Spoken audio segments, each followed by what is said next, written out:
Hey, I'm Rahul. I dropped out at University of Toronto a couple of years back, and since then been building companies. Perfect. So, yes, that's Rahul Tarak. This is going to be a unique and exciting episode. Rahul dropped out of the University of Toronto, so UofT in Canada, where he was majoring in computer science and math. He dropped out in 2020 after the initial pandemic lockdowns, moved to San Francisco, and he's currently tinkering and exploring with making computers talk more naturally. So, we'll be hearing more about that as well. But today, we'll be hearing more from Rahul about the choices he's made, the lessons he's learned along the way, as well as advice to young high school students like yourself who probably are not on a similar path as his. But I'm sure there'll be a lot of interesting insights, even for people who are interested in taking the traditional path and getting that college degree. So, thank you, Rahul, for being here, and I'm excited for the episode. Yeah, happy to be here. Awesome. Let's start with you in San Francisco. Can you say a little more just to give us context about what you've currently been up to and what you're currently building? Currently, what we're building is like voice-to-voice models, which means like how do you talk to a computer and have this very expressive, fluid conversation where you can go back and forth and interrupt each other and like have um, very dynamic, low latency conversations with voice models. And this is like something akin to a Jupyter 4.0, but like an open source version of that with ability for companies to take those models and add actions to them. So you could imagine walking up to like a drive-through and ordering without having to talk to a real person, or playing Dota with a bot that you talk to so that you have like three friends. Instead of playing with two randoms, you play with your three friends and two bots that you can talk to, or a teddy bear that you want to talk to. Any of all of these things sort of need the ability to be able to have human conversations with large language models. And one of the things we are working on is like multimodality and like how do you give a large language model the ability to comprehend speech and generate really, really good speech. Awesome. That's a good context setting. And do you feel like San Francisco is the place to be for what you're currently building? Like, have you felt like the environment and the atmosphere has been helping with what you're currently building? I think San Francisco is probably the place to be for most things. I think there are very few like very like active, energetic, like positive builder friendly places in the world where sort of things happen, and that's more of a state of like like sort of more of a like there should be more places like San Francisco, honestly, in the world. And I think that's sort of a bad state of the world is. But Mm. San Francisco is an incredible place. It's very inviting to crazy ideas and very inviting to people trying things, shooting, swinging for the moon. And yeah, it's definitely the birthplace of everything that's happening in artificial intelligence, right? Like uh, OpenAI was started here, Anthropic was started here. Yes, DeepMind was started in London, but yeah. Outside of San Francisco, and outside of even the United States, do you feel like there are any other cities with a similar vibe for a builder like yourself, or not really? Um, I think there's a lot again, like I'm sure. Yeah, I think there's a lot to sort of again there it sort of depends like what you're trying to build. I think Shenzhen is probably really, really good. Trying to build something in hardware or electronics or consumer electronics, you probably need to spend a lot of time in Shenzhen. But the way I would sort of describe it is that I think there are many ATO places to build companies. Mm. Uh, Probably like a London, Berlin, Bangalore, whatever. They're good. They have some advantages. They have some disadvantages. Sort of depends on like each one you'd have to pick apart individually as why they sort of fail in certain regards. But I think there's like one key place to build companies in the world, and it's sort of San Francisco, maybe largely the Bay Area. People classify those things slightly differently, but Mm. um, like all of the advantages, let's say like a New York or an Austin or anything else in the US gets, it's all because of its proximity to San Francisco. I think on its own, like, these things are like not that special without San Francisco. But I do think like America has like a lot of again key advantages in building companies in terms of attracting talent, uh, kind of capital markets and such. Interesting. Yeah, no, I mean, even for a non-techie like me, I felt like San Francisco was the place to be. And I met a lot of interesting people in very different fields, not just the tech field. So definitely a lovely place to be. Like it's a city that'll be in my heart because of Minerva. But would love to rewind and take you a little back down like nostalgia lane, back to Rahul's high school days. And I'm just curious, as a high schooler, were you clearly set on wanting to go and study in Canada? Or did you sort of apply to a bunch of different countries and then you ended up going to UofT because that was the best program? Yeah, so I think there was a point in time when I sort of like hated the Indian education system, and I think there's a lot to say about like why that's sort of bad or sort of where it fails. So when it kind of made like when like economics was sort of like there was a ability to sort of go abroad, that conversation really struck up. At this point, I would say I really had, for lack of a better word, a real case of like a Trump derangement syndrome, and I was like anti going to America. And I looked at all of these other things. Also, I was not necessarily the best student, right? Like I never really gave a shit much about school, to be Mhm. very honest. But IB kind of translated really, really well into Canadian grades, and I was like, Canada is like, all the good things of America, uh, and like all of the problems of America are not there. And I think huge decision making and sort of like leaning towards Canada. I would say like UofT was definitely the best program I got into too. Um, we can get into like why that is. I think heavily biased because of Hinton and Cook. And as like Hinton and Cook sort of stopped teaching, I don't think the program is nearly as good Hmm. as sort of rated is like right and I think that rating is only going to get more and more eccentric, like going to get like sort of worse over time, where it's like Hinton's work is going to get more and more and more valuable. Ilya's work has gotten incredibly valuable, but like they're not associated anymore, right? Like even when I was there, Hinton had very much stopped teaching and was spending most of his time at Google. And I think the like people below him were like this one. So I think the like it was rated very unfairly, like relative to what it is, the program. But yeah, I think the reason to choose Canada was this, like I did not like India. I thought I don't remember if I'd applied to the UK, but I'd applied to the US and Canada for sure. And like UFT was the best program I got into, sort of inflated by Hinton and Cook's reputation. And um I had this like thing of like, oh, in America bad, which I think is a thing that's like culturally very okay now. I think it's going away a little bit, but I think it was a big mistake. Yeah. Just for listeners who haven't previously heard the two names, can you give us the full names if someone just wants to go ahead and Google Hilton and Cook? Yeah. So Hinton is Geoffrey Hinton. He's like one of the godfathers of machine learning and artificial intelligence. He moved away from the US to Canada in the 70s and 80s, and he basically is the father of deep learning.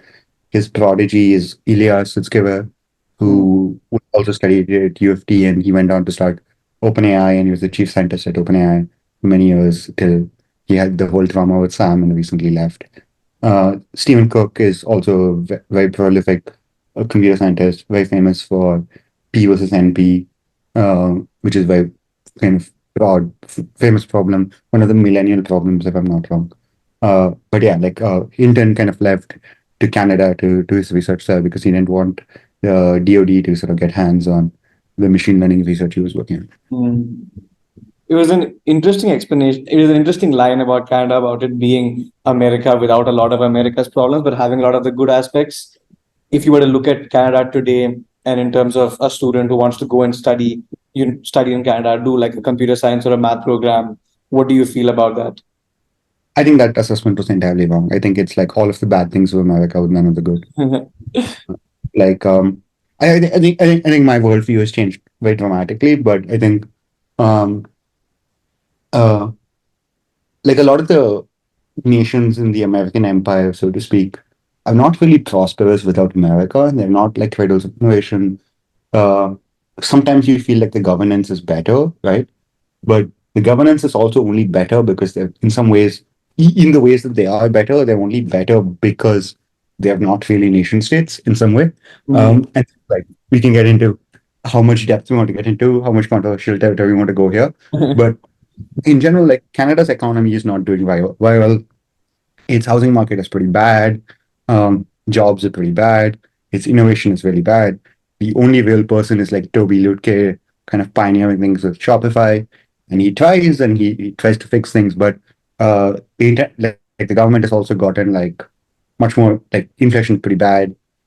Like generally, this economic status is not very. It's not a great place to go for opportunity, and you can get into a lot of reasons. But one reason essentially is like all the smart people in Canada just come to the US and build companies here, right? Like if you walk around San Francisco, every other house will be like a Waterloo house.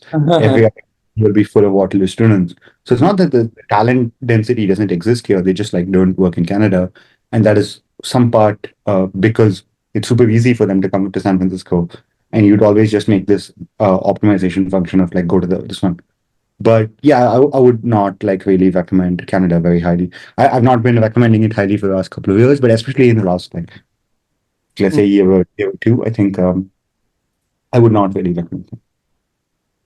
I'm like this close to going down a geopolitical tangent with you, but I think we'll come back to university and stay with the relevance, to stay with the main focus of the episode.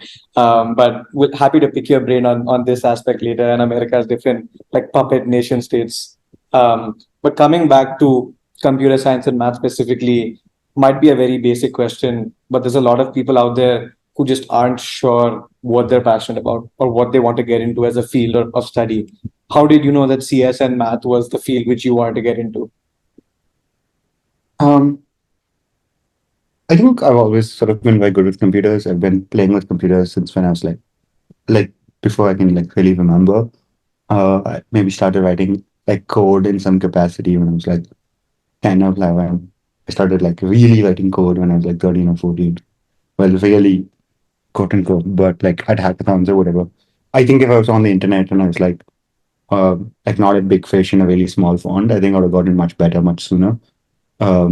By like being on Twitter or like working with real companies or like in Discords. And I think a lot of the people I mentor and I help have had this experience they've gotten much better much sooner. But it was definitely something I was very interested in. I think the reason was just like it was not this like sort of very mercenary go make money sort of thing. It was just this understanding that like it's these like being able to write code is the ability to create whatever you want. So it's Mm, super. You control your computer. You sort of control the world. You can control whatever you want. It was also this extremely high leverage thing that like was just extremely fun. So I got very fortunate in that regard. So I always knew I was going to sort of do that. I think the context around like degrees was always around like what is the optimal thing that I wouldn't learn on my own because there was a sort of assumption that like just default software engineering things I knew almost like I knew what I would be taught in college already. So I think the sort of focus on like more pure math, computer science, more theory than like a software engineering course was in that regard. It's just like, yeah, I already know all the software engineering things that I need to know in some regard. Um, mm, I guess that's kind of like sort of a boring answer, but in terms of like how to like sort of help people, I think people should sort of try things. And I think this is like fortune of like having uh, like very privileged and very great childhood where I was really pushed out of my comfort zone a lot to play from like playing many different types of sports to many different type of different activities to trying various different things and seeing what I liked and what I didn't like and what fit and what I didn't fit. mm, It's sort of like compounding on the things that fit and like sort of letting go the things that didn't. Right? There were many times I was forced to like a dance class or like some other thing or some like to go do this activity that was like outside the wheelhouse and it didn't stick. And sometimes there was like, hey, I'm a little interested in computers. Okay, let's buy you a computer with it. Let's buy you the cheapest computer with the GPU we can get. So do you get a GPU to sort of play with things? Okay, awesome. You want to go play with robotics? Okay, let's do that. You want to go like rewire the circuit of your entire room so that it's like controlled by your phone and you don't need to pay for like smart lights. Okay, we'll do that. We'll just get like an electrician to come make sure that you don't die while we're doing that. So I think it was fortunate, like in terms of like family sort of letting the scope of play, right? Which is like you want to go play in math, go play in math. You want to go play in the physical world, go play in the physical world. It was also extremely agentic, right? Like I used to go to hackathons and skip school and like go like there was a year in 10th grade when I was just really bored at school and I would go to like a hackathon week and sometimes I would go like mm. 3 times in one week and just skip the entire week to school. Okay, an interesting approach. We're not telling high schoolers this thing to skip school as such, but I think it's important for like, especially like all of my technical friends told me that they got where they are today just by like trying things, breaking things. playing around with things. Like I love such phrases. I think the more you're exposed to, like if you don't try out something, you never know whether you like it or not. So I think it's just important to be exposed, even if you feel like you already know what you want to do.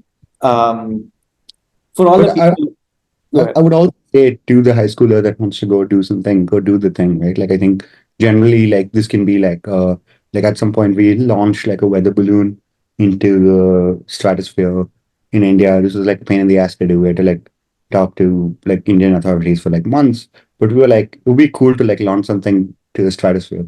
And that's kind of why I did it. It was an engineering project to do it, right? And like I think, and yeah, probably took a lot of time away from studying, but I think these are things worth doing. And I think like if I was in the right place in America, I think the push would have been in San Francisco to start even working sooner, work with real companies sooner, do things.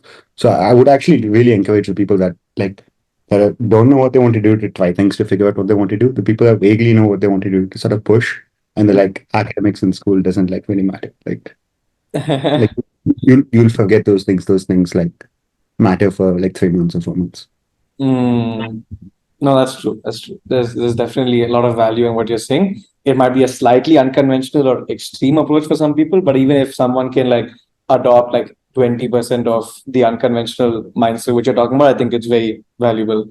Um, for the computer science geeks out there, I'm curious, in your opinion, how important is like a strong, deep math foundation for someone who wants to get into computer science and AI? Is it necessary or not super important? Those two things are very different. Computer science is very different from AI, which is very different from just like normal engineering. I think engineering, you don't need any math background. Honestly, I think we should probably teach people math using computation as a principle. I think probably much easier for a 5-year-old to pick up computation and then go teach like calculus than the other way around. Mm. Uh, but I think for like computer science theory, I think some stuff definitely needs very high levels of math and pure math. Really depends on like what you're doing. I think for AI, like yeah, there's definitely like some math involved, but like you can abstract away the math as much as you want or like whatever. Like I went with it I picked back up math a little bit this year. Before that, for the previous company I was building, which we were building like collaborative video editing, we basically didn't touch any math, even though we were building like, well, that's not true. We touched some math. We did like matrix multiplication transformations for like camera position stuff in infinite canvas and doing like some math for like how to resolve data structures. But like these are very simple things. Like you don't need to really get in the weeds of math. Even when you're doing like actual just machine learning, it's like okay, you're using multivariate calculus to like do uh, gradient descent or whatever. It's like it's all abstracted away from you. It's like you don't like you just need to have an intuition for how these things work. You don't like basic calculus is probably enough, and like some basic linear algebra is probably enough. How do you build the intuition for how it works without going super deep into it, if that's not something you want to do? Um, I think depth and intuition are very different things. Intuition is sort of like how do you like viscerally understand something, and I think what schooling sort of does, it tries to like bang your head into like understanding things, which is just like if you do this for like 5 years, at some point you just understand how Mm. algebra works. But it's not necessarily true. Sometimes it's like, why does this work like this? Let me try to like think about it like really purely. Let me really get like an association for why something works the way it does. And I think there are a lot of tools like let's say a three blue one brown very popular, but there are tools like that that are much better with sort of giving intuition. I think generally you probably need to like spend some time like I think the problem with like recommending like YouTube or something is like you just like watch a video and not going to learn anything. You sort of have to like get your weeds in and do some stuff with it, and you sort of understand things. So that's also like what school is like okay at, which is getting the sense of like by giving you a bunch of problems, you learn vaguely sort of understand concepts, but in general, yeah, it's not clear to me that like my friends that have done 3 or 4 years of math have actually great intuition for how this stuff works, right? At school. Yeah, I mean, getting your hands dirty, and plus, I feel like a lot of times we hear something again and again and again and feel like we understand it, whereas we've just memorized it. Like if someone asks us the definition, we can just blurt it out, but that doesn't mean we understand what we're saying. We've just memorized it after years of it being like banged into our minds. Um, so Let's fast forward a little bit. So you've touched a little bit on high school, touched on UofT. You spent about a year at UofT, 2019 to 2020. How was that experience? Plus, what pushed you to drop out? Um, I think that experience is mostly, I think the like without getting like too derogatory, I think it was very like mostly like it was very transformative. I think it taught me a lot. It was definitely like very it was definitely like very transformative in that sense. But it was not pleasant. It was like fairly unpleasant as an experience. And there's a lot of reasons why it was unpleasant.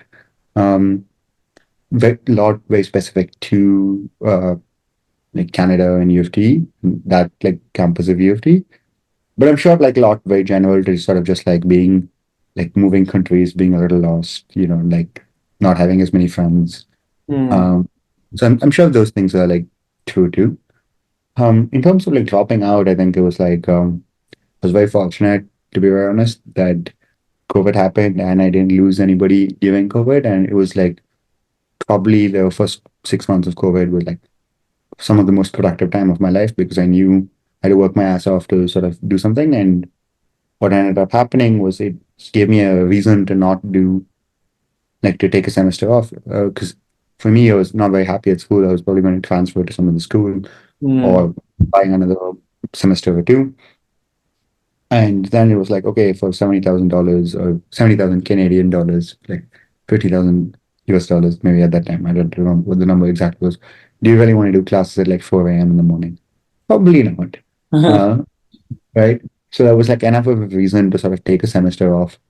And at that time, I was not really thinking of like starting a company or necessarily like not going back to school. It was just like, hey, like how agent tech can we be in the semester, and like how can we like set myself up to do more interesting things in the future, Hmm.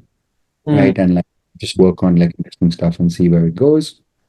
And then like the sort of the expectation was by like December of 2020, COVID would be over. Well, that was not really true. And Hmm. like there was some success, some things were working. So with those two things, a second gap semester happened. There was more success. We got some money for the thing I was building. It sort of became a company. My co-founder started working with me. We got like an acquisition offer from like another company. And generally, like sort of like maybe it's different for other people, but like for me, it was a sort of convincing function of both myself and family of like, hey, can I sort of drop out? Will I sort of be fine? And then there's so many reasons that people go to college, which is like I think a huge thing that certain people miss is like this insurance policy. I think that acquisition offer was a huge like, okay, the insurance policy is like done, right? Like it's a bigger insurance policy sort of thing. Uh, we ended up saying no, but that offer was sort of like on the table, like probably in 6 months, probably in a year. Like we didn't really like that company, so we didn't necessarily want to work there. But it was like if we needed to, we could like easily put money on the table, sort of thing, right? Uh, and yeah, and then there was, I guess, like that allowed me to take a third gap semester. In the third gap semester, we raised like serious money from like a startup accelerator in SF, and then I sort of just like stopped thinking too much about college. Uh, Hmm. I and I guess like the formal way I just like basically ghosted my college. I just like didn't talk to them. It's not like I took a leave of absence and I was planning to go back. It just like incrementally happened that I just sort of ghosted them. I was like, I'll figure it out if I need to figure it out later.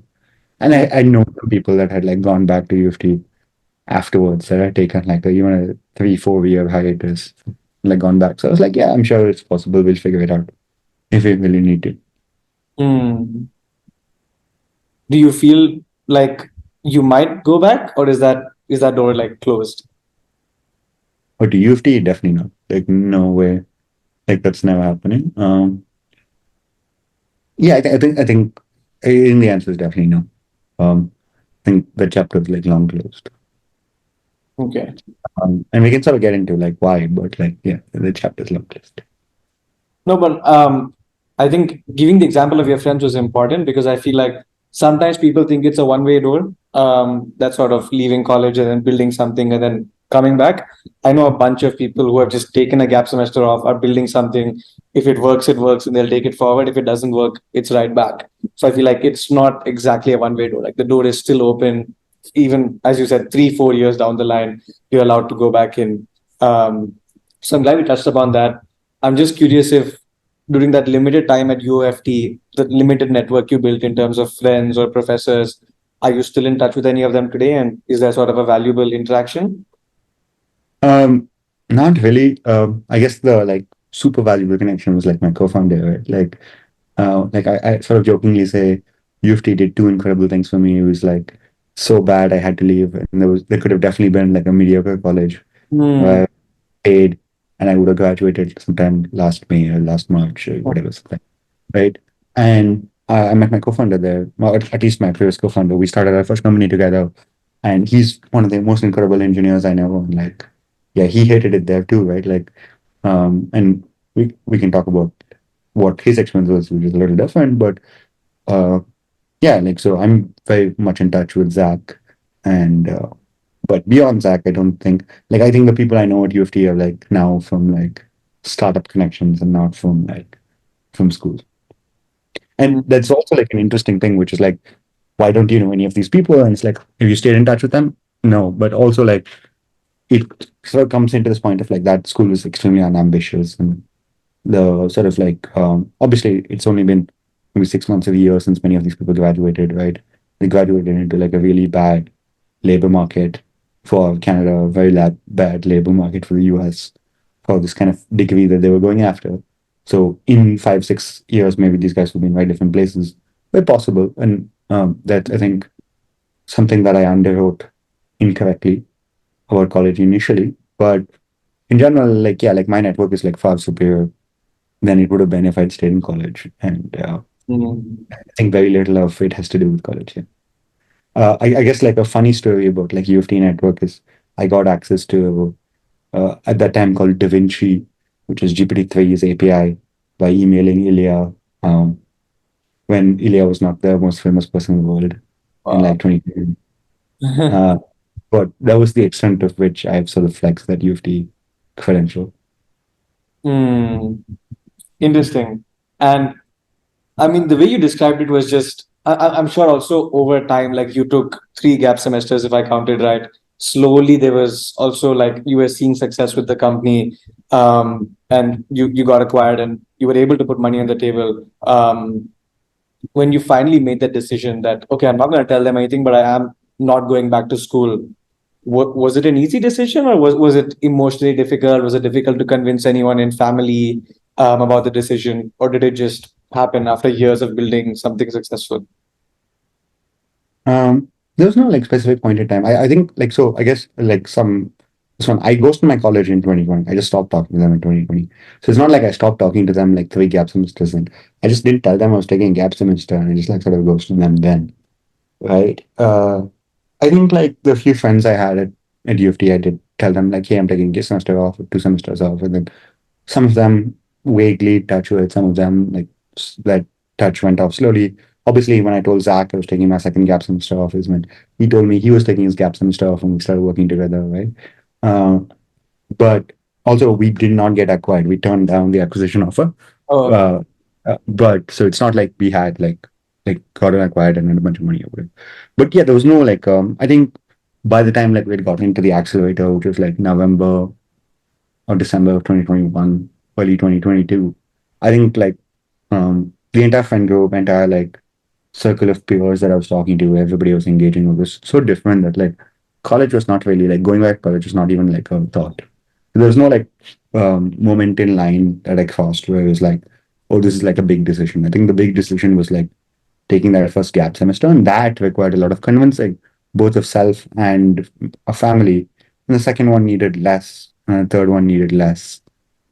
And like I guess the fourth gap semester was when I really dropped out. But I mean, Hmm. like there was no conversation like after the acquisition offer that we turned down.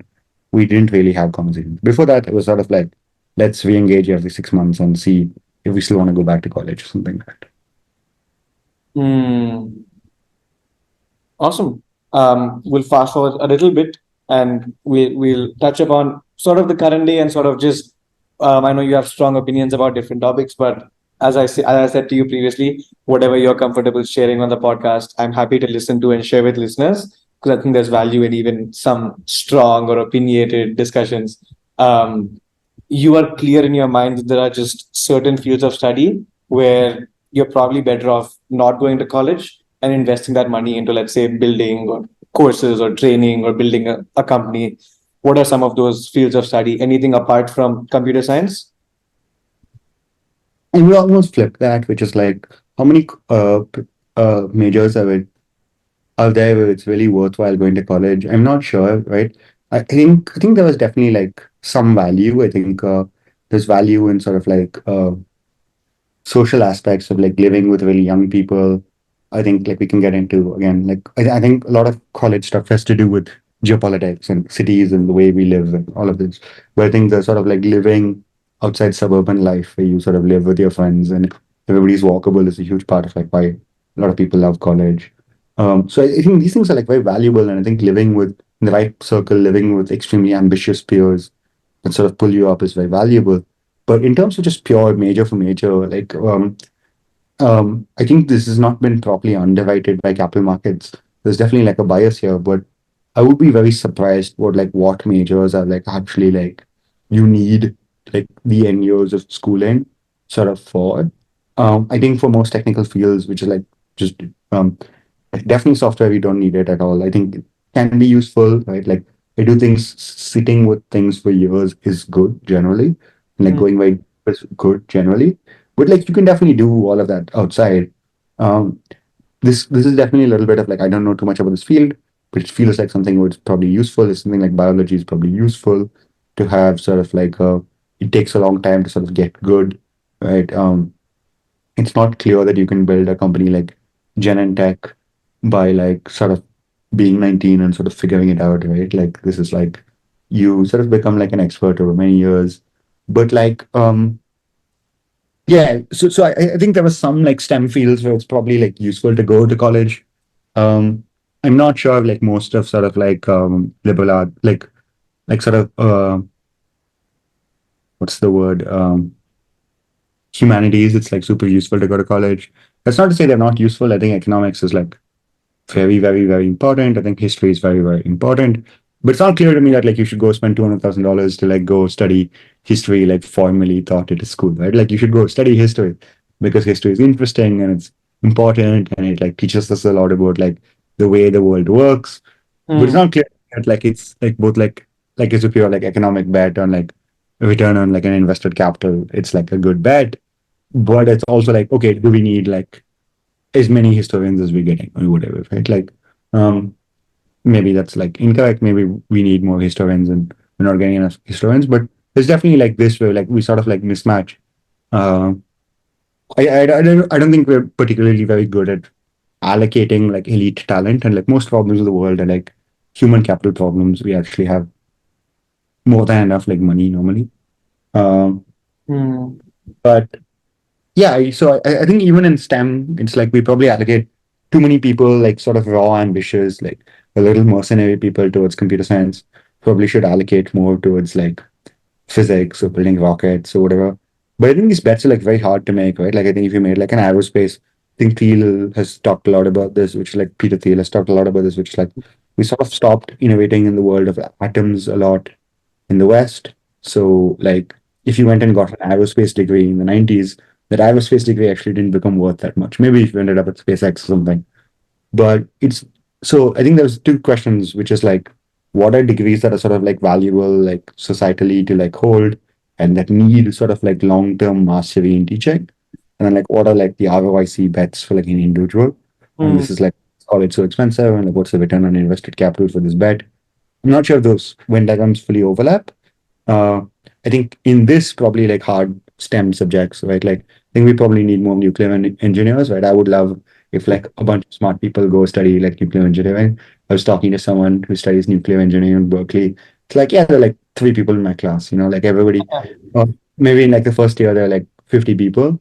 By like the third or fourth year, there are like three people in my class. Everybody goes to like EECS and then tries to go get a job in like IT. It's like, yeah, cool, like go good. Like I like obviously like I think that's fine, but like probably need like nuclear engineers to like get Hmm. fission to work. is that like a good or like fusion to work or like get the public to start using fusion again or whatever, right? But like, is that a good like invested capital bet if you make 200K investment? So this is the sort of problem conundrum of like I'm not sure the exact Venn diagram of like where this works out. If I was making a bet on like what's a probably like let's say like people have talked about this, which is like if you wanted to like underwrite investments for people going to college with like actual underwriting of loans, right? Not like state subsidized loans. What would you do? You would get like a banker to underwrite an investment. If I had to underwrite a degree investment, I think probably the best on both these metrics would probably be something in like bio, because I think like biotech is going to get unlocked massively with like machine learning models. So like a biotech plus like a sense of like how models work. It's probably like a decent bet where like you still need to learn a lot of technical stuff, but um, probably make good money on the ROIC too. Hmm. Correct me if I'm wrong. I feel like your statement applies well to somebody who's interested in getting their hands dirty, in building, in getting right into the world of work. But someone who wants to go into, let's say, research, academia, be a prof, these people need to do that traditional path, right? Like this, a path like yours is not an option for someone like that.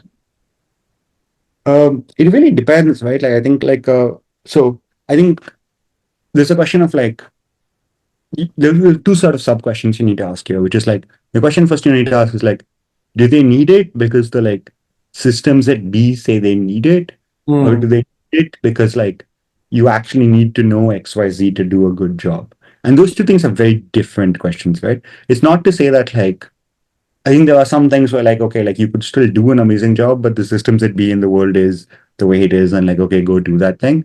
Sure. Hmm. But there are like definitely like incredible AI researchers that have undergrad or no grad degrees, right? Like they didn't graduate college, and like top tier AI researchers because like AI research is more Silicon Valley and like more like not happening that much in academia as much anymore, right? Like it's sort of happening in these like research labs that are sort of capitalized and sort of incentivized not to play like publication incentives, but to actually make like useful things.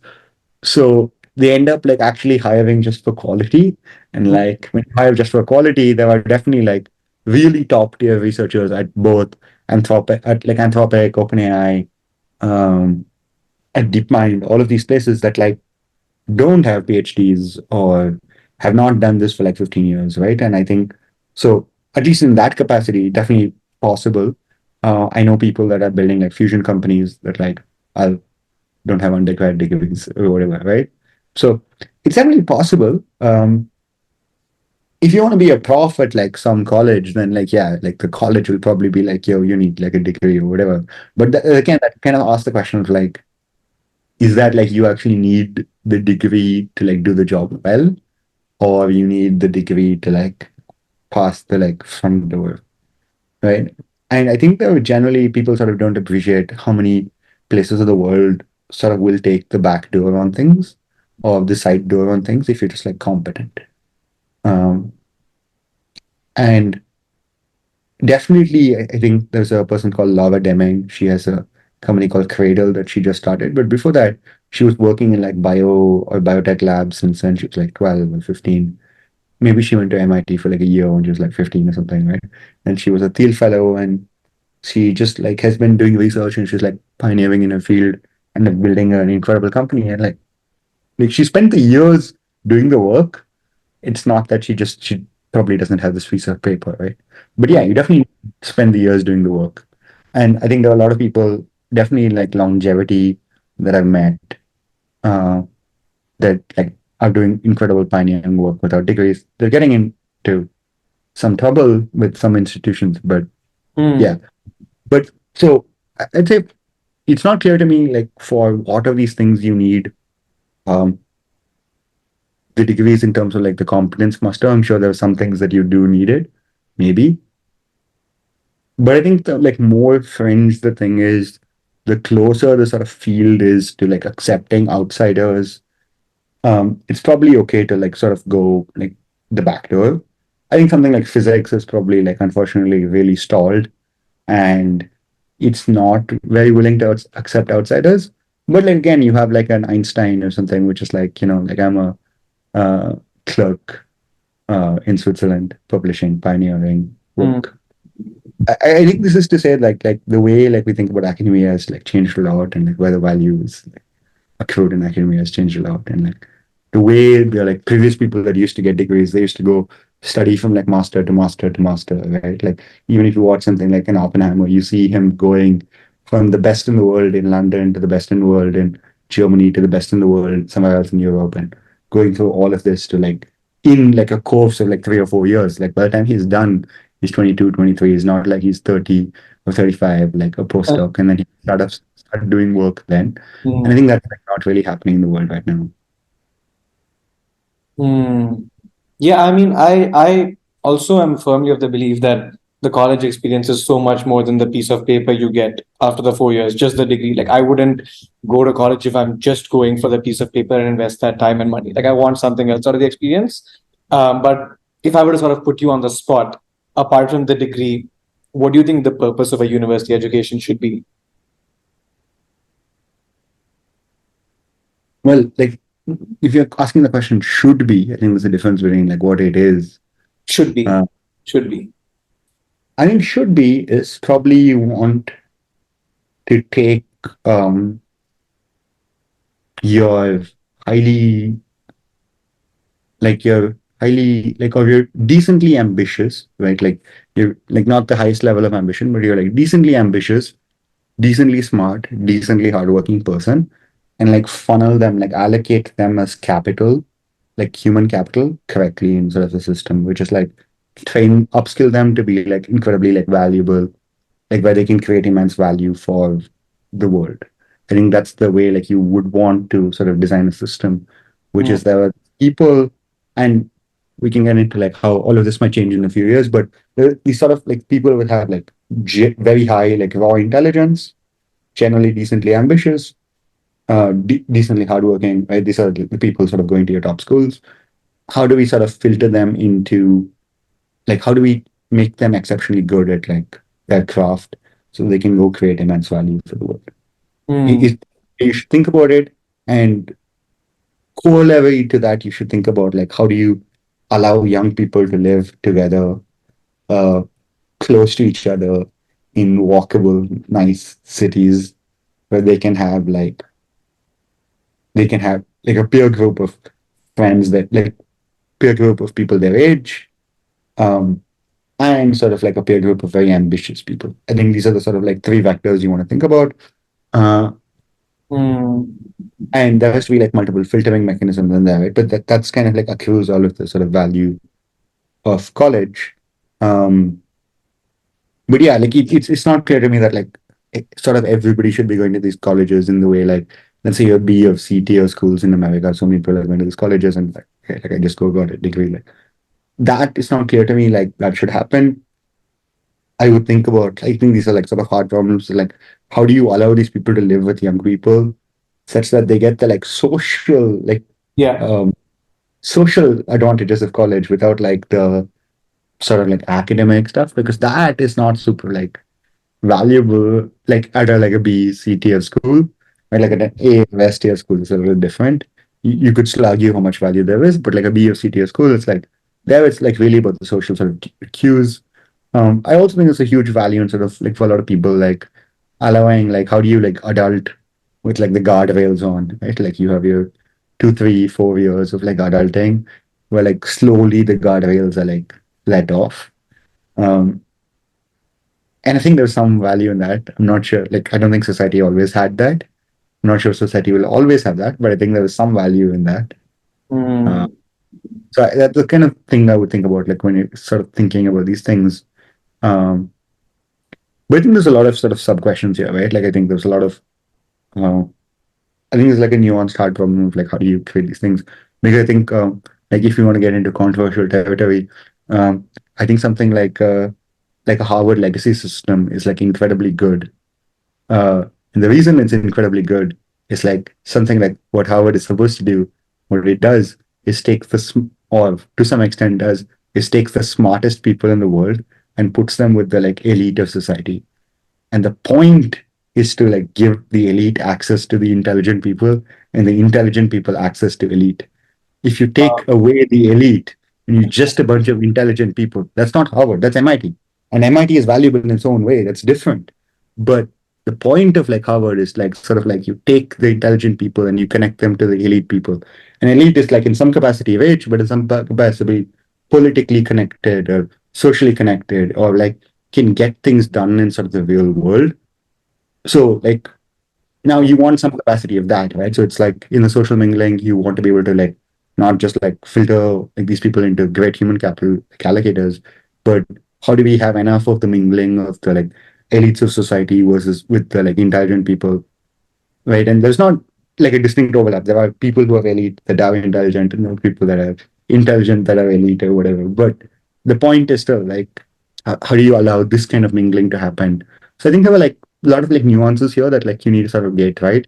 I think there's also sort of social like self-selection to some capacity of ambition and interestingness and intelligence that's like useful, right? Like at the end of the day, it's like nice to say like you should be able to talk to everybody and have a great conversation with everybody, but sometimes you just want to talk to people like your like sort of intellectual peers.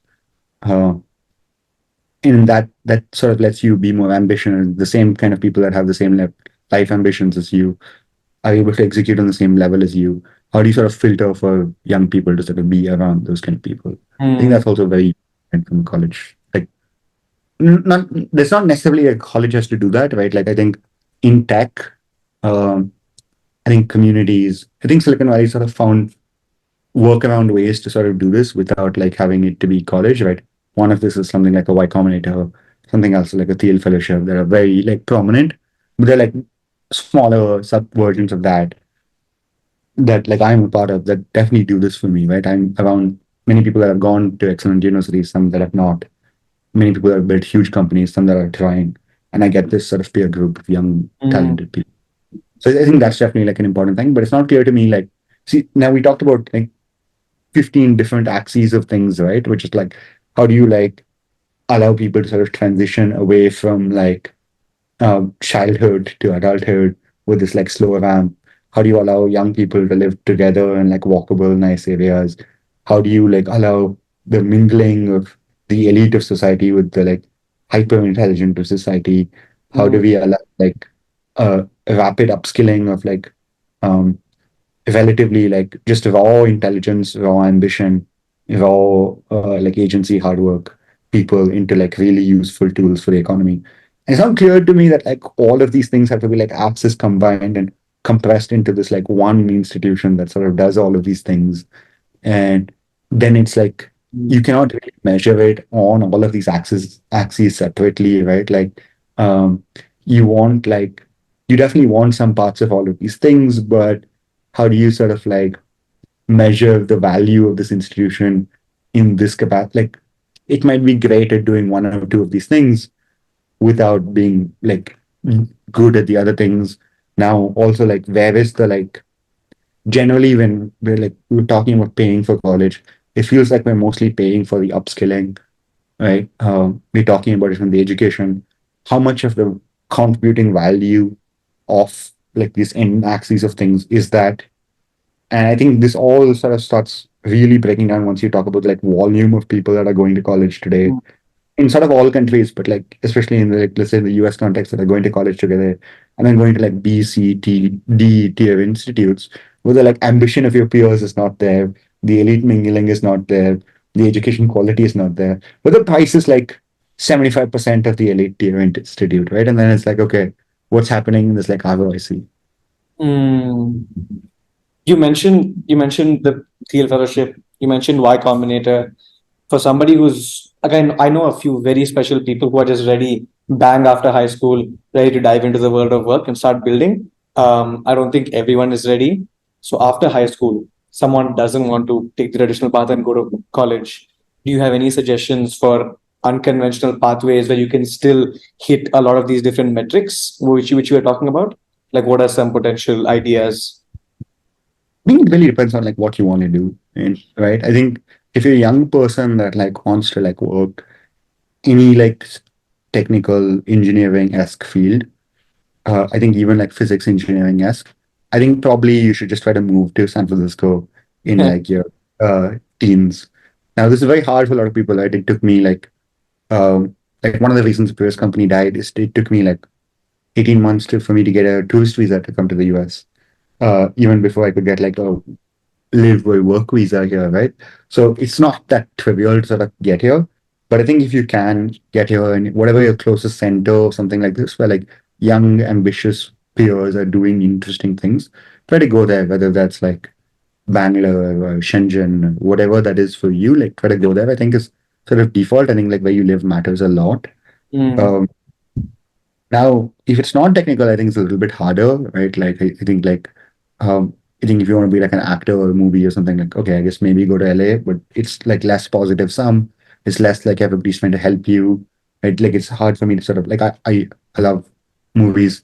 One of the majors I was taking at UofT is like film, so it's not that like I'm saying anything negative against this, but it's not clear to me that like going to LA when you're like 18 will just like make things happen the way it would in San Francisco.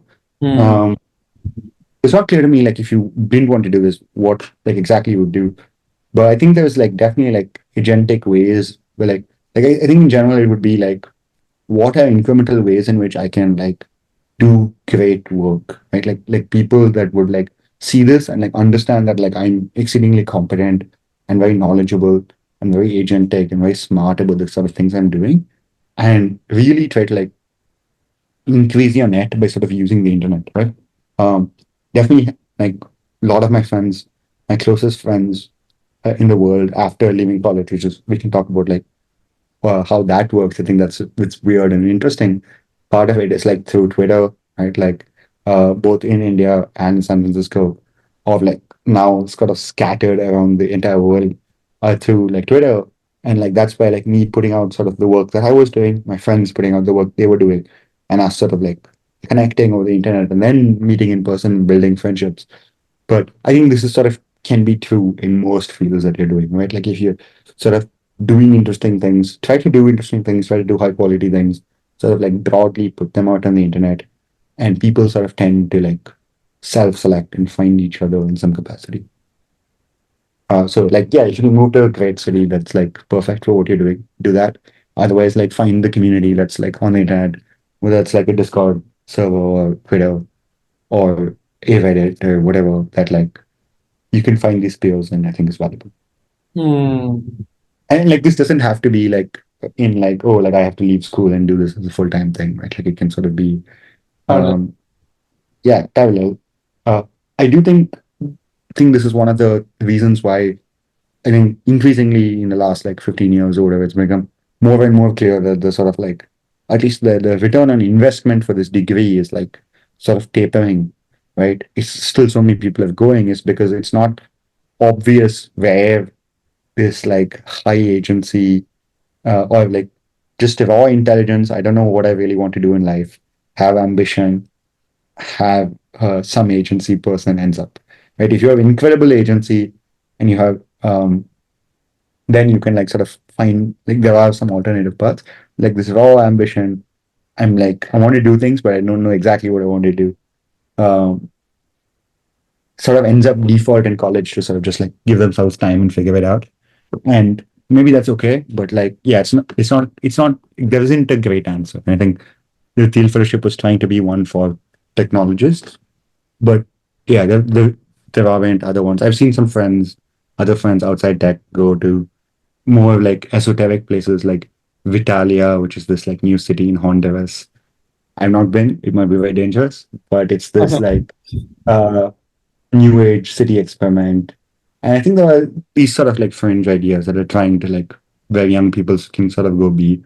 I do also think probably like digital nomading, if you can, is sort of like an okay thing to do.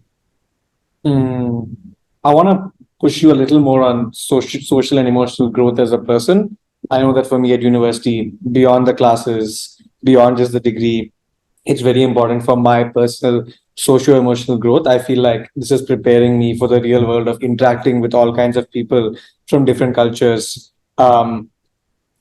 Even if we were to make this relevant to someone who does go to university, beyond university, what are other things you can do to like optimize for high social emotional growth and just cast a wide net and meet more like-minded people, as you said, high ambition, high intelligence, interested in similar fields? Yeah, I think we talked about a lot about this already. I think you should. I think uh, maybe some people starting to think about this as much, but I think most friends, most people I know don't think about this enough. I think where you live, I think the very few decisions that sort of matter in your life. I think where you live matters a lot, and I think you should spend a lot of time thinking about it.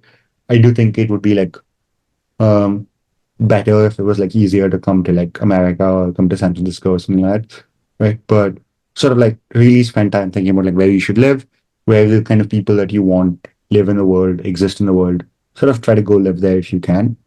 Um, but also like if you want to like sort of find these people, like put yourself on the internet, right? Like um, be active, sort of make an effort, reach out to them too. Like it's not that they should just reach out to you. And there are like many incredible communities, like one that's sort of like emergent from SF, but like very non-tech focused or not necessarily tech focused, something like a build space, which is like you want to do this podcast, you probably should be doing it on build space and Mm. giving like feedback, like updates every week on like how the podcast is going. If you want to write a book, you should give your updates on build space. Mhm. And like make music, build space, whatever. Like, so I think stuff like that's probably good. I do think, I think a lot of people, well, from what I've heard, a lot of friends end up when they like end up moving out of college into big cities, find that like they have to make a lot of effort to find friends and like social connections outside. I do think that that's a huge thing, which is like if you don't go to college, it's like you have to be very like agentic in some capacity about like, hey, I want to have friends. I want to have friends like this.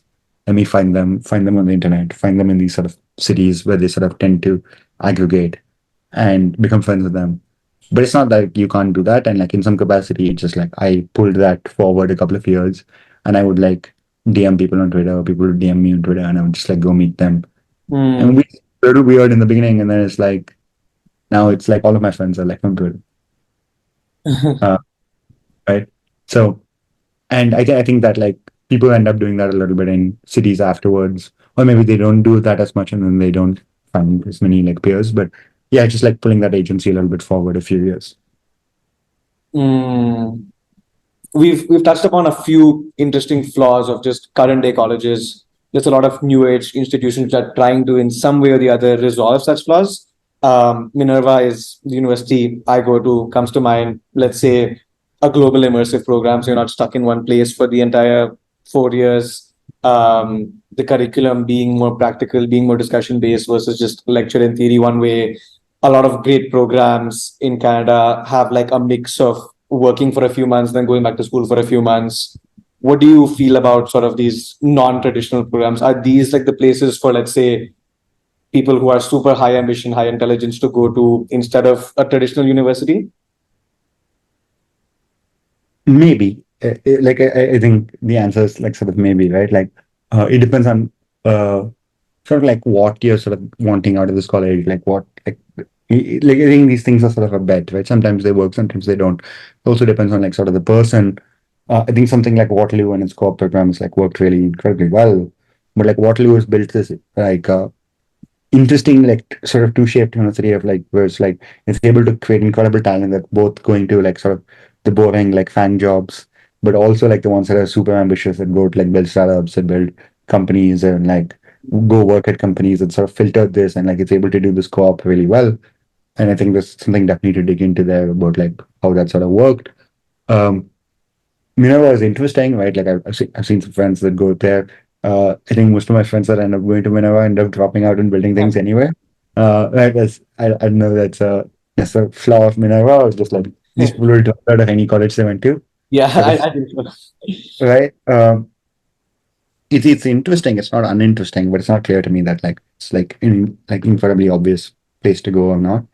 Uh, yeah, I think there were like interesting ideas, but I think like what's valuable is like having this sort of conversation about like what are ideas that are worth trying? How do we try new ideas? Let's keep trying new ideas and sort of let sort of the marketplace of ideas figure out like what ideas it likes best. Mm. Um, right. And yeah, like I think these things are also sort of like measured in many years. maybe decades, maybe centuries, on like how you build like incredible institutions, right? Um, so Yeah, a lot of these. Yeah, a lot of these like concepts. it's not a great answer, but like it's also not obvious to me that like I think it's interesting. Like I think like I would be more interested in like a Waterloo and Minerva probably. Like UofT ended up like one of the reasons I went there and one of the reasons I went to the campus I went at UofT had a co-op too. It's just not a very good co-op. Like everybody ended up at like IBM, or like the most ambitious place to end up was IBM, maybe Shopify. And like Shopify is great. Like Toby's awesome. I don't know personally. I wish I did, but Toby's awesome. But like, uh, that's not like it's the peak ambition is like I end up as an intern at Shopify. It's like okay, Yeah, your ambition threshold is just way above the ceiling. I think most people would be happy with an internship at a Shopify or an IBM as a college dropout. Want to touch briefly on just self-motivated learning and self-directed learning because I'm sure you're constantly learning on the go as you're building versus, let's say, a lot of people who are motivated and ambitious, but if you just leave them be for a few months, I'm not sure they'll be able to give themselves the structure or the motivation and direction to cover important, let's say, theoretical concepts in CS or math or whatever field. So how do you approach sort of just if I'm not going to college, how do I approach learning all these concepts on my own, and how do you approach it? I think the sort of answer is like first there's a sort of sense of like how curious are you, right? And I've had some friends ask me like, hey, like you've told me I'm not like really curious. I want to be more curious. Help me be more curious. I sort of don't have a great answer for you. Like how do I make you more curious about things? I'm not sure. I would say I'm definitely like I've always been very sort of curious person. Sort of like learn like this very wide breadth of things. And some of it is like very passive, sort of always consuming information, like always learning. But sort of like depth learning is sort of just by like doing. And I think one of the reasons like sort of like computation is incredible is you have this like incredibly tight feedback loop. You can just do things and the computer will just sort of tell you to fuck off and like tell you you're wrong.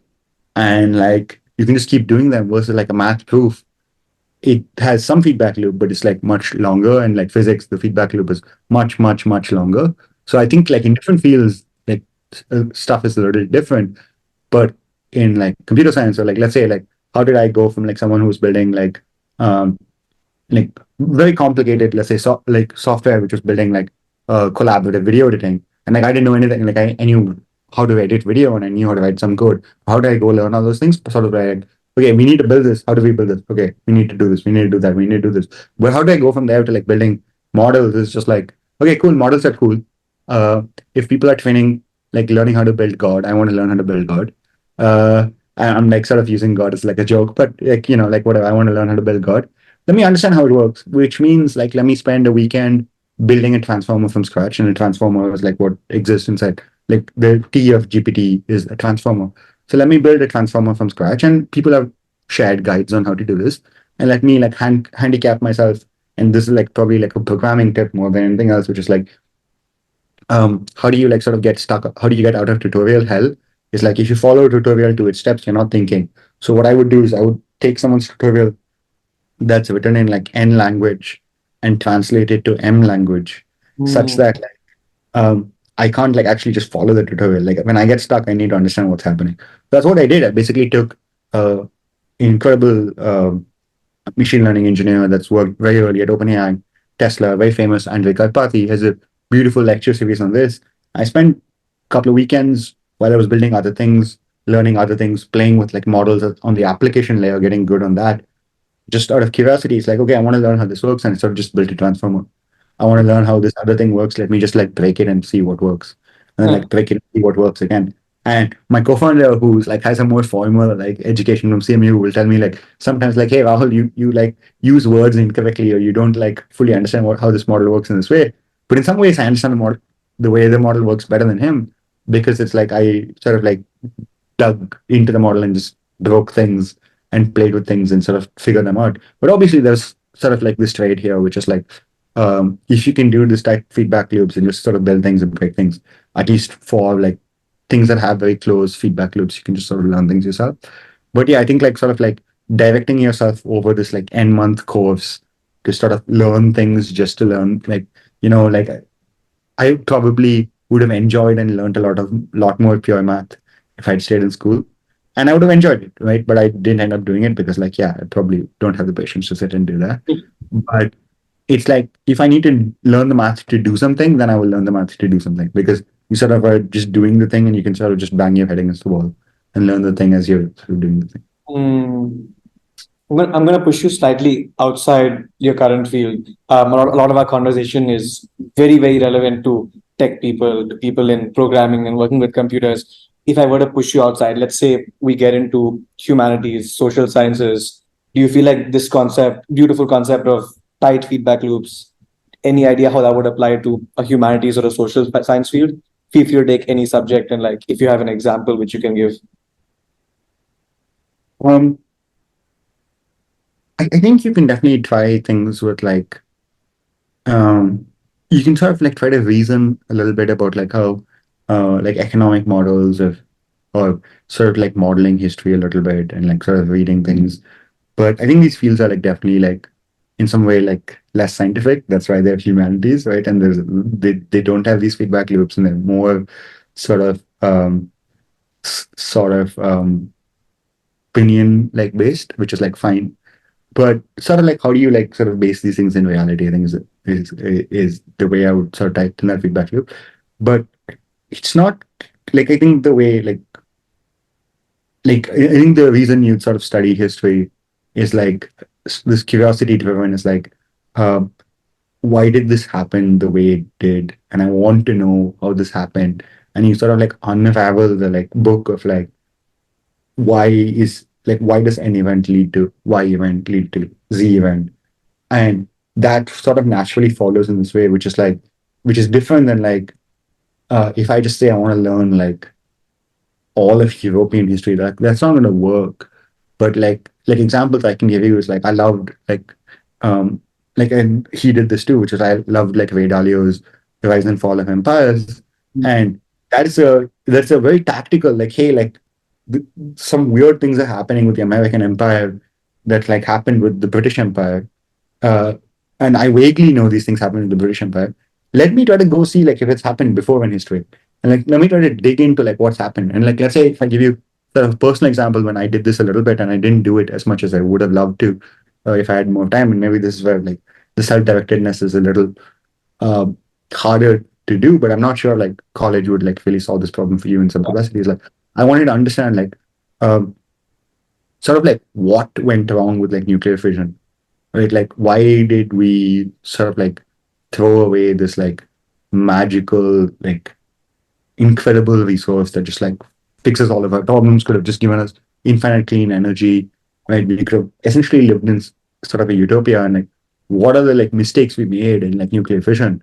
And then that sort of just like led me down like a rabbit hole of like reading articles, reading other things, and trying to like piece together like sort of what went wrong, right? And that is sort of this like curiosity driven thing. And then there's a sense of like, okay, how much time do you have and how much agency do you have? And how curious are you about the subject?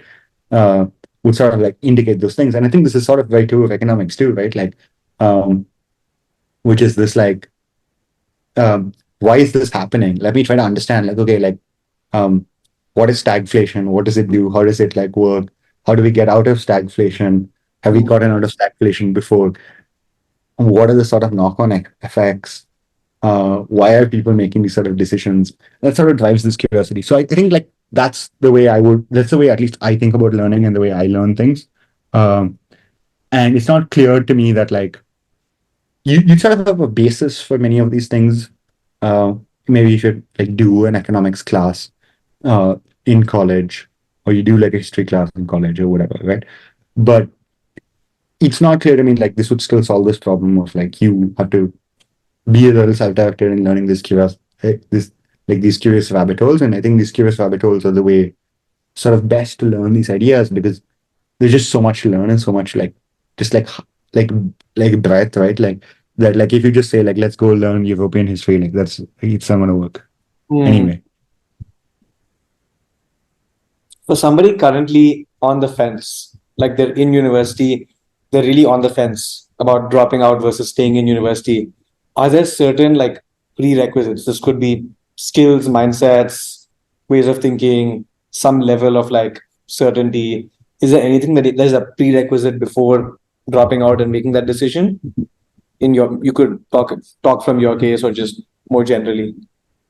I think it really depends on like sort of like why you're at college, right? And I think they're like I think this is sort of like the mistake like I had made, and I think most people sort of make is like they sort of go to college as like or university as like the sort of like default pathway in life, and like that's fine. And I think for some people, for most people, it's like an okay outcome. It's not like a bad outcome. It's like except on like capital allocation, like investment point of view. But like if you sort of have the money to go, like like or like it's bad on like leverage, like time leverage. But like beyond those two things, for most people, it's like not a like sort of bad, it's like okay, it's like whatever.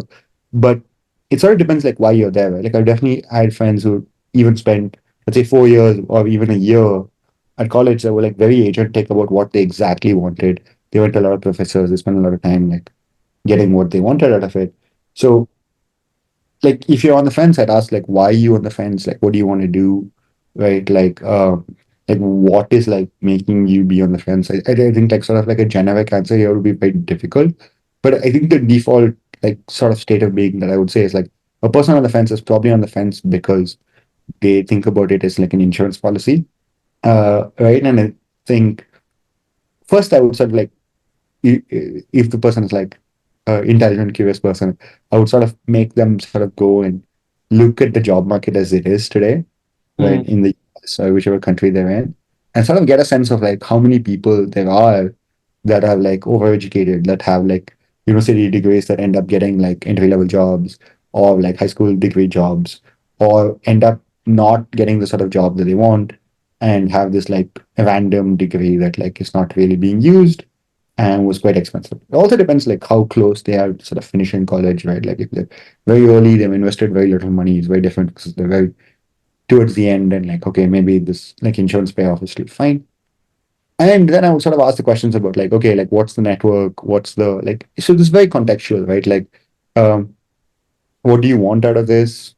If it's just the insurance, can you like validate the insurance yourself? Which is like, can you just see that the market would hire you regardless? And this is an example of a friend who's living with me right now, who like technically is still in college, right? Uh, he sort of came out to San Francisco to say like, hey Rahul, I want to live with you. He's a friend like 1 year younger than me that went to high school with me. I want to live in San Francisco with you to learn how to build companies. And he like worked for a few startups here in the like last 6 months. He's starting trying to work on his own thing. And like yeah, he's still in college for whatever reason. It's like a little bit up to him. But mostly like for insurance. mm, But what I keep telling him is like, dude, like you already validated that you would get a better job today than you would if you graduate in like 9 months from your degree. Because everybody here that's going to hire you would hire you with a better paying salary and a better job. There's something you're more interested in than the job you would get like in Ohio from the college, from the college you graduate. And nobody here cares about your degree. So this is like a very easy validation. Just like if you're doing this for insurance and the insurance is sort of validated, then like, okay, I actually think this is when like it's actually probably much more interesting to think about college, which is like then it's like not this default choice, right? The minute you sort of take insurance off this table, and one of my friends who ended up he was a year senior to me, but he ended up taking a gap year, ended up getting a job. This was in India, which is a very rare thing to do, take a gap year out of college, not to go to college, but to just start working. mm, Got like incredible job, and he realized that like, dude, I'm incredibly talented, and I can just get a job in the job market immediately. He ended up going to college and trying college for a year. He ended up coming to UofT with me too. And if not for him, I would have never had the sort of confidence to take a gap semester, which is like a lot to say about memetics. But mm, um, what the way he played college is he was not playing the like game of like, oh, I'm trying to get the marks, or I'm trying to like uh, play the college internship game or this. He was just there with this like purity to like, I want to spend the time with these incredible profs. Let me go talk to this incredible prof. He would send letters to the profs he liked, like handwritten letters, spend time just in the office hours. Like he would skip classes and mm, go spend time with like different profs, different years. And for him, he ended up dropping out regardless because like it was still not the place for him. But he got a much better experience than I did because I was still much more default in college versus he was like not acting as an insurance policy. He mm, was much more agentic about like why he was at college and like what he wanted out of it. So I think like for most students, I would try to like validate. I would try to take this insurance policy off the table, which is like figure out like how to become employable and get that like I will get a better job without the degree. Then if you choose to do the degree, you're doing it for your own reasons, Hmm. for tech, useful, like I want XYZ this learnings or XYZ other reasons out of it versus this sort of blanket insurance policy. Hmm. No, I think it's really good to start the journey from day one with like specific intentions written down as to what kind of person do you want to be after the 4 years beyond just having the degree. So really glad that we touched on that, and I'll segue a little. We sort of transitioned. You sort of transitioned it for me, but we've been speaking a lot about just college institutions in the world today, and so we described you described for me what ideally college's purpose should be versus we have a gap with what current universities are, on a high level. Or if you want to talk specifics, we can talk specifics. What do you feel are just gaps between colleges today versus the ideal vision of a college, which is in your mind in terms of the actual purpose of a university education, which you described earlier? Like, what are gaps to be bridged? I think the sort of default is sort of like most of the people that sort of go there are sort of doing this default choice and they're not being extremely agentic about what they want to get out of it. I think we're definitely over allocating, like we're not allocating human capital super well, which is as in like we're not funneling them super well into the fields that like need them. We're over funneling them into fields that don't need them. But also like I'm a huge libertarian, free market capitalist person. So like how do you solve this? Right? Like this is just like markets being markets in some way. Like why is the market sort of not like how do you sort of make the market more like efficient in this way? Like what is sort of like uh, um, creating this thing? I think it's a sort of difficult thing to sort of take. But I think the default is sort of just like most people like there's probably not a great place to go. There are not other great places to go, and you have to be very selective about it. But like for most people, it's not like probably not like worth the sort of capital that you would spend on the degree. Um, is I think the sort of main qualm with it. I also think the sort of qualm with it is like I think we can get into a lot of the politics of it, but I think there's a lot of like very tunnel visioning people and very like sort of echo chambery behavior that's happening. Much more so on college campuses. Maybe it's always sort of been a little bit right, like these places, but very tunnel vision places. Um, so I think that has some problems for sure. Um, yeah, I think in general, it's sort of like it comes down to like, is it the best use for like everybody to sort of go here? Uh, do we definitely like? I think definitely on the humanity side, there are a lot of like very useless majors, like incredibly useless majors, uh, that are getting a lot of people that like governments are sort of paying for that Mm, definitely should sort of be paid for, right? Like, I think like sort of the easiest sort of things to do here, like if you like ISA these things like income sharing agreements, where like you sort of like and some companies like I don't think Minerva has this, but other like tech adjacent colleges have this, which is like outright this, which is like hey, like we want like you won't pay upfront, but like we'll sort of align incentives with you, such mm, that like if you don't make you employable, we sort of don't get paid because we only get paid by taking some portion of your income for like N years or whatever. I think that's those ideas are interesting. I think ideas like underwriting the like sort of loans for people to go here with like a real banker, which means then like if you want to go get a English major, um, a banker would say like, hey, if you're paying $200,000 to get an English major, you're never going to make this money back. So I'm not going to give you this loan, right? And then the price would sort of fall, and you'd have this like actual market effect. I think it's probably useful on that side. So I think there are a lot of these sort of problems, um, sort of like high level. I think specific colleges are very different, right? Like I think a lot of my flaws with like my college was very specific to uh like what my college was. It's very difficult to speak generally to every sort of college. I think what I would say as a critique of like education system generally is we spend a lot of time, and I think this comes back to a lot of like, again, each country is different, but a lot of the education systems that were built to sort of be this factory line that creates middle managers in a bureaucracy. And sometimes you need middle managers in a bureaucracy, but you need to be able to segregate like elite, like from the middle managers in the bureaucracy. We sort of let the like smart people that want to go do smart, important things Mm. not get up by the middle managers in the bureaucracy. Um, and Mm. I think that was definitely like I thought like the closest experience I had of getting away from that was like when I was doing IB, which was much better than the Indian board that I'd done before that. And the Hope was college was like less like that, but it was still much more like just like this factory line that was generating middle managers in bureaucracy. Mm. Um, right. I want to speak specifically again to humanities and social sciences people listening to this podcast. We've talked about what are interesting alternatives for someone who's, let's say, wanting to build a tech startup in San Francisco. We've sort of laid out what is an interesting alternative path versus a traditional university education. Um, Take the example of, let's say, your sister who's into English, into writing, wants to be an author in the future. Traditional path, maybe studying like literature and history at a good university. This need not be a specific action plan you're laying out, but if she weren't to take that traditional path, what would the interesting alternative be if the end goal is to be an author?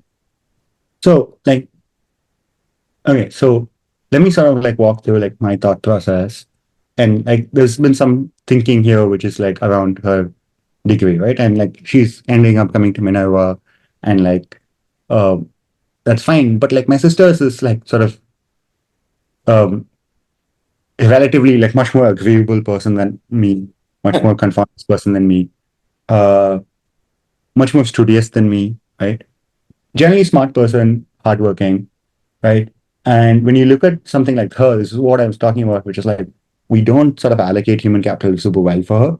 But it's not like it's very obviously not clear to me that if she goes studies like English and history and spends like let's say something like 200 or $350,000 at like NYU, that like the return on that capital investment is like ever possible, right? Like uh, it's like it's not clear to me, right? And then there's a question of like, okay, like if you can afford to do it regardless, you just go do it as like whatever. It's like fun. You go live in New York for 4 years old. That's a different question, okay? But like it's very obvious to me, like this calculus for her, which is like if she goes doesn't, and like this won't be a surprise to her if she listens to this because I've told her this many times. But like if you go do this, like you're never going to make this money back, right? Look, so if you're talking about like an investment, like a capital investment, is like I think it's very obviously like a bad capital investment. So the way I sort of like made pushed her to make her decision about college was really around like find people that are A trying to do interesting things, B, try to find like really true focus on the city you're living in. So why I would pick something like an NYU potentially is to live in New York. I think living in New York for 4 or 5 years is like valuable for an author. I'm sure there'll be a lot of experiences, a lot of stories to tell from that. Right. But it's like 0% clear to me that like that the publishing industry today works and like maybe we're getting too much in the weeds and we can stop. But the publishing industry works by like, oh, you go to NYU and then you get an internship with some publishing house and then you publish some like potentially you get your book screened by some publisher and then it works. No, it's like it's all permissionless, right? Like you still need to go distribute your book on the internet, on like TikTok or Twitter or like wherever else people read books. And like, yeah, maybe being in a library and getting a publisher is a little bit worth it, but it's not like going to be like this incredible delta.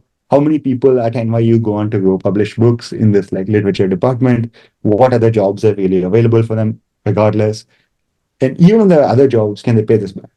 Right. So then, okay, where does this person end up? This person ends up as a middle manager uh, in the like professional manager class in like some technology company.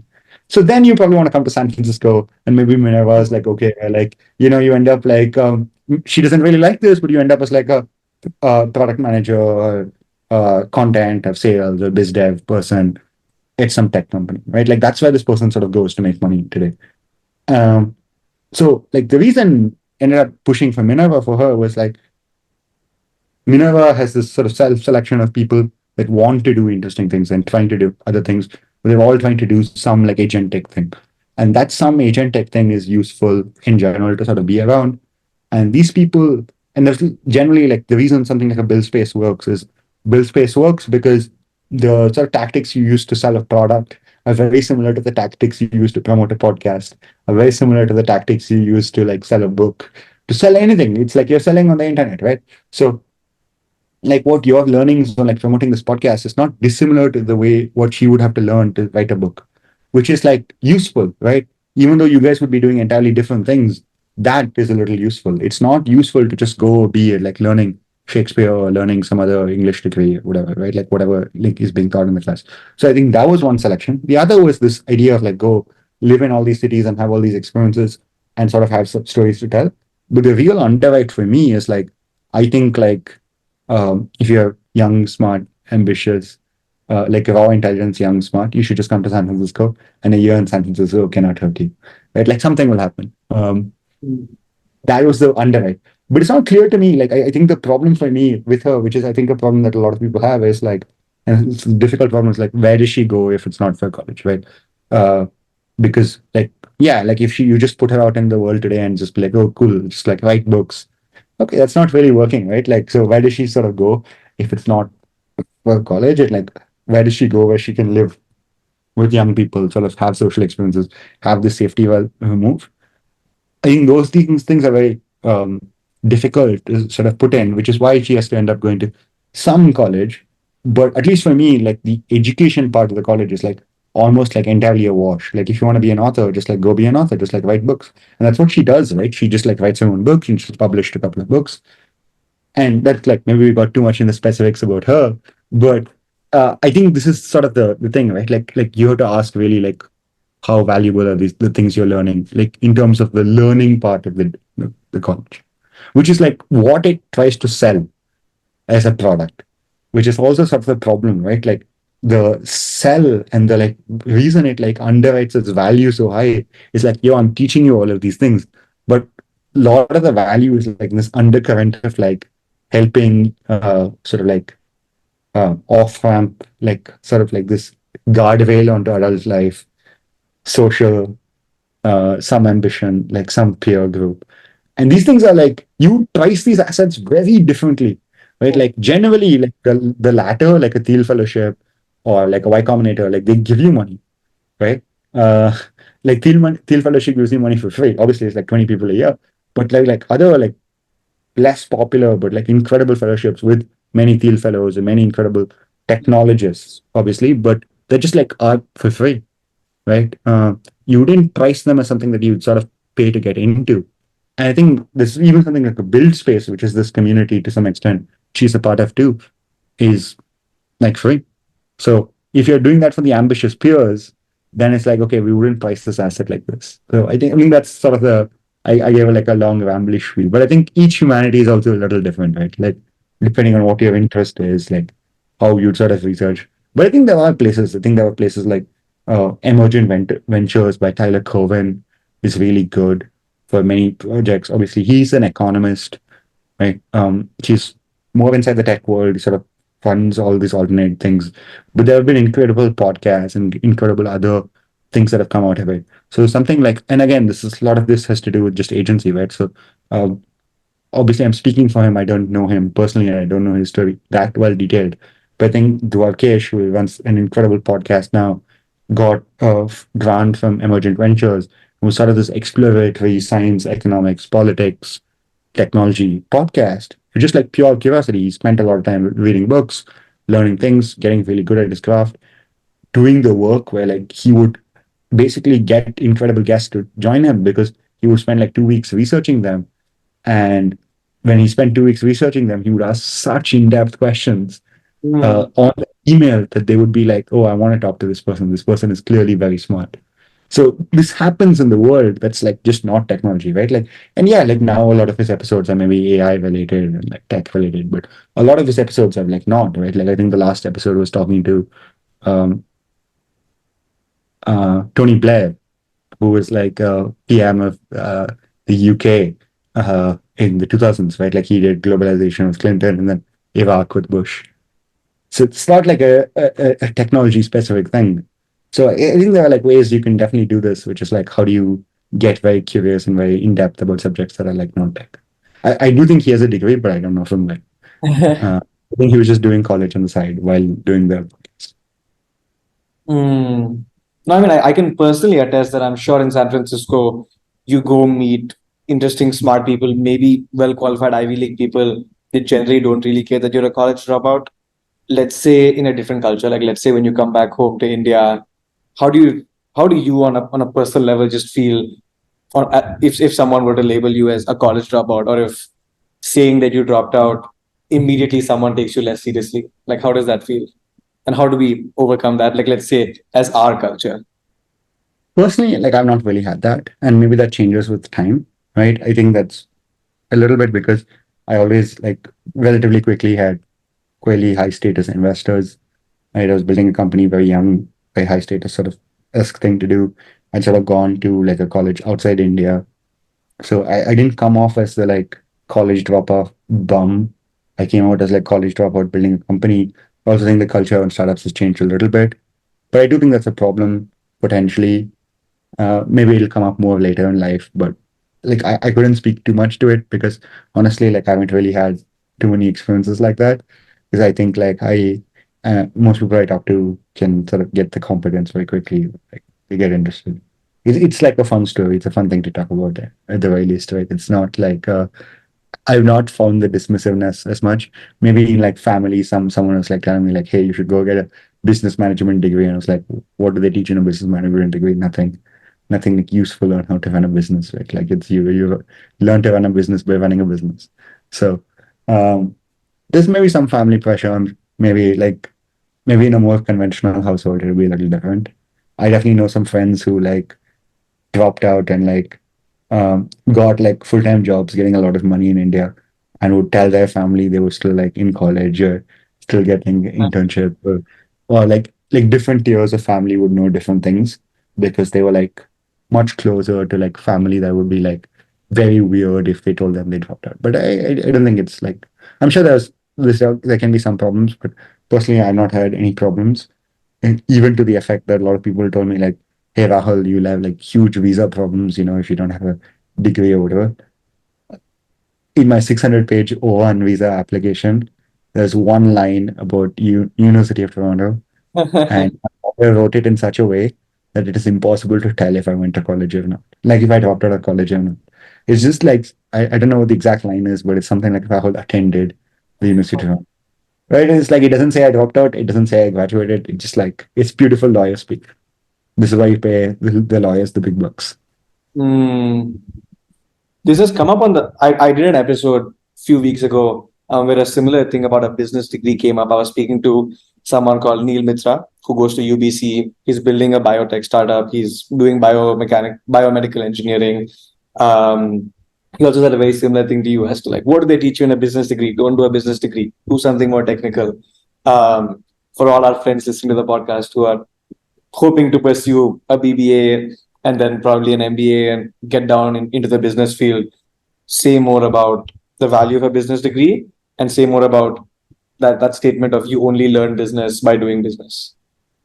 I think like that's just like factually like I think you just learn how to like build like run a business by like running a business. I think there's like nothing else to it. I think the other side is like it depends like where you do your MBA from or your BBA from and like what kind of job you want. Right? Like most people that get like these business degrees don't end up running businesses. They go to like consulting firms, and consulting firms sort of want different things. So it sort of depends like just basically like what like who the filtering is, right? Like and I think this is sort of the question which is like I think the closer you're playing to the like real market, like the actual like market, and there are like less like weird gatekeepers in front of you, like nothing matters except competence. The further you are, like the further abstracted the market is from you, the layers of gatekeepers you are, then like yeah, sometimes you need to play to like what the gatekeeper wants. But generally there are also just like competence backdoors to all of these things, right?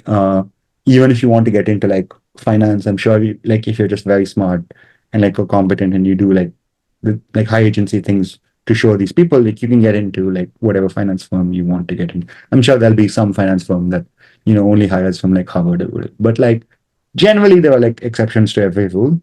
Um, What I would say again is like sort of like the value that I would say it's definitely true that the value that exists is if you go to like Harvard Business School, it's like you connect to old money, basically, right? Like you get this like this sort of shining status symbol that allows you to like it opens many doors. That's definitely true, right? Like you can compensate for that state symbol, but that status symbol does open many doors, and you have this huge like connection to old money, Yeah. which is valuable, and there's this elite network, and that's valuable. Hmm. And I undersell those things. I still don't think it's super. Like I would not do it. I don't think it matters that much. But like that's where I would still demand the value is sort of this like if you go to Harvard Business School or Stanford Business School or whatever, you get access to this like elite network. And there is definitely or like Wharton or whatever. Like you get access to this thing that's like not invaluable in this like network. Hmm. We've touched on some aspects of this, but I feel like there's more to be said here. Hypothetically, if there's a student listening who knows that they want to get into entrepreneurship and they want to build things, they want to, let's say, be in San Francisco, be in the tech space, but for whatever reason, for the insurance, they want to go to university and get the 4 year degree. Apart from just, let's say, spending their time in the classroom and listening to lectures, what are other interesting investments in college, like investments of time, effort, emotion, which they can like invest into, which will pay off after? Like, what can they be doing differently from other students? Yeah, so I think in general, I actually think like most people that even if you go to college, you probably shouldn't pay that much attention in class, or like you should like really like sort of 80-20 that, like not do the effort there. Really, no one cares. Like maybe if you want like a master's program or a PhD program, but like even then, like really that not that many people care. I would really like expend the time of like you get if you get into a good school, you get like high agency peers that you can sort of work together on things. You sort of have this guardrails up for life. Nobody sort of expects things of you. You can sort of like work on things a lot. So I would do a lot of side projects. You can definitely meet co-founders there. College is a great place to meet co-founders, right? Sometimes meeting co-founders outside college is very hard. So incredible place to meet co-founders, incredible place to like do random projects, explore ideas. Like you, like again, like you have just so much time to explore ideas. And if you're like agentic, like again, like not only your college but other college professors quite often would be willing to chat with you and help you where like you could just find the best person in the world about what you're interested in and ask them questions, but like you can't ask them like, so this is the thing that sort of people get, it's like you can't send them a cold email and ask them a dumb question, but like you and like this is sort of this weird thing we have, which is like there are no dumb questions. No, there are definitely dumb questions. There are questions which if you ask me on the first day I hire you, I will fire you, right? Like which is like you just put zero effort. Like you didn't like Google for 1 second. You didn't read the README in the code base for 1 second, or you didn't like you put zero effort. And if you ask me like five zero effort questions, I will fire you. In the same way, if you like ask me like if you email me and you ask me a zero effort question, I'm not going to reply. But if it's like you have clearly done the work and you're asking me like a very specific detailed question, I will tend to reply.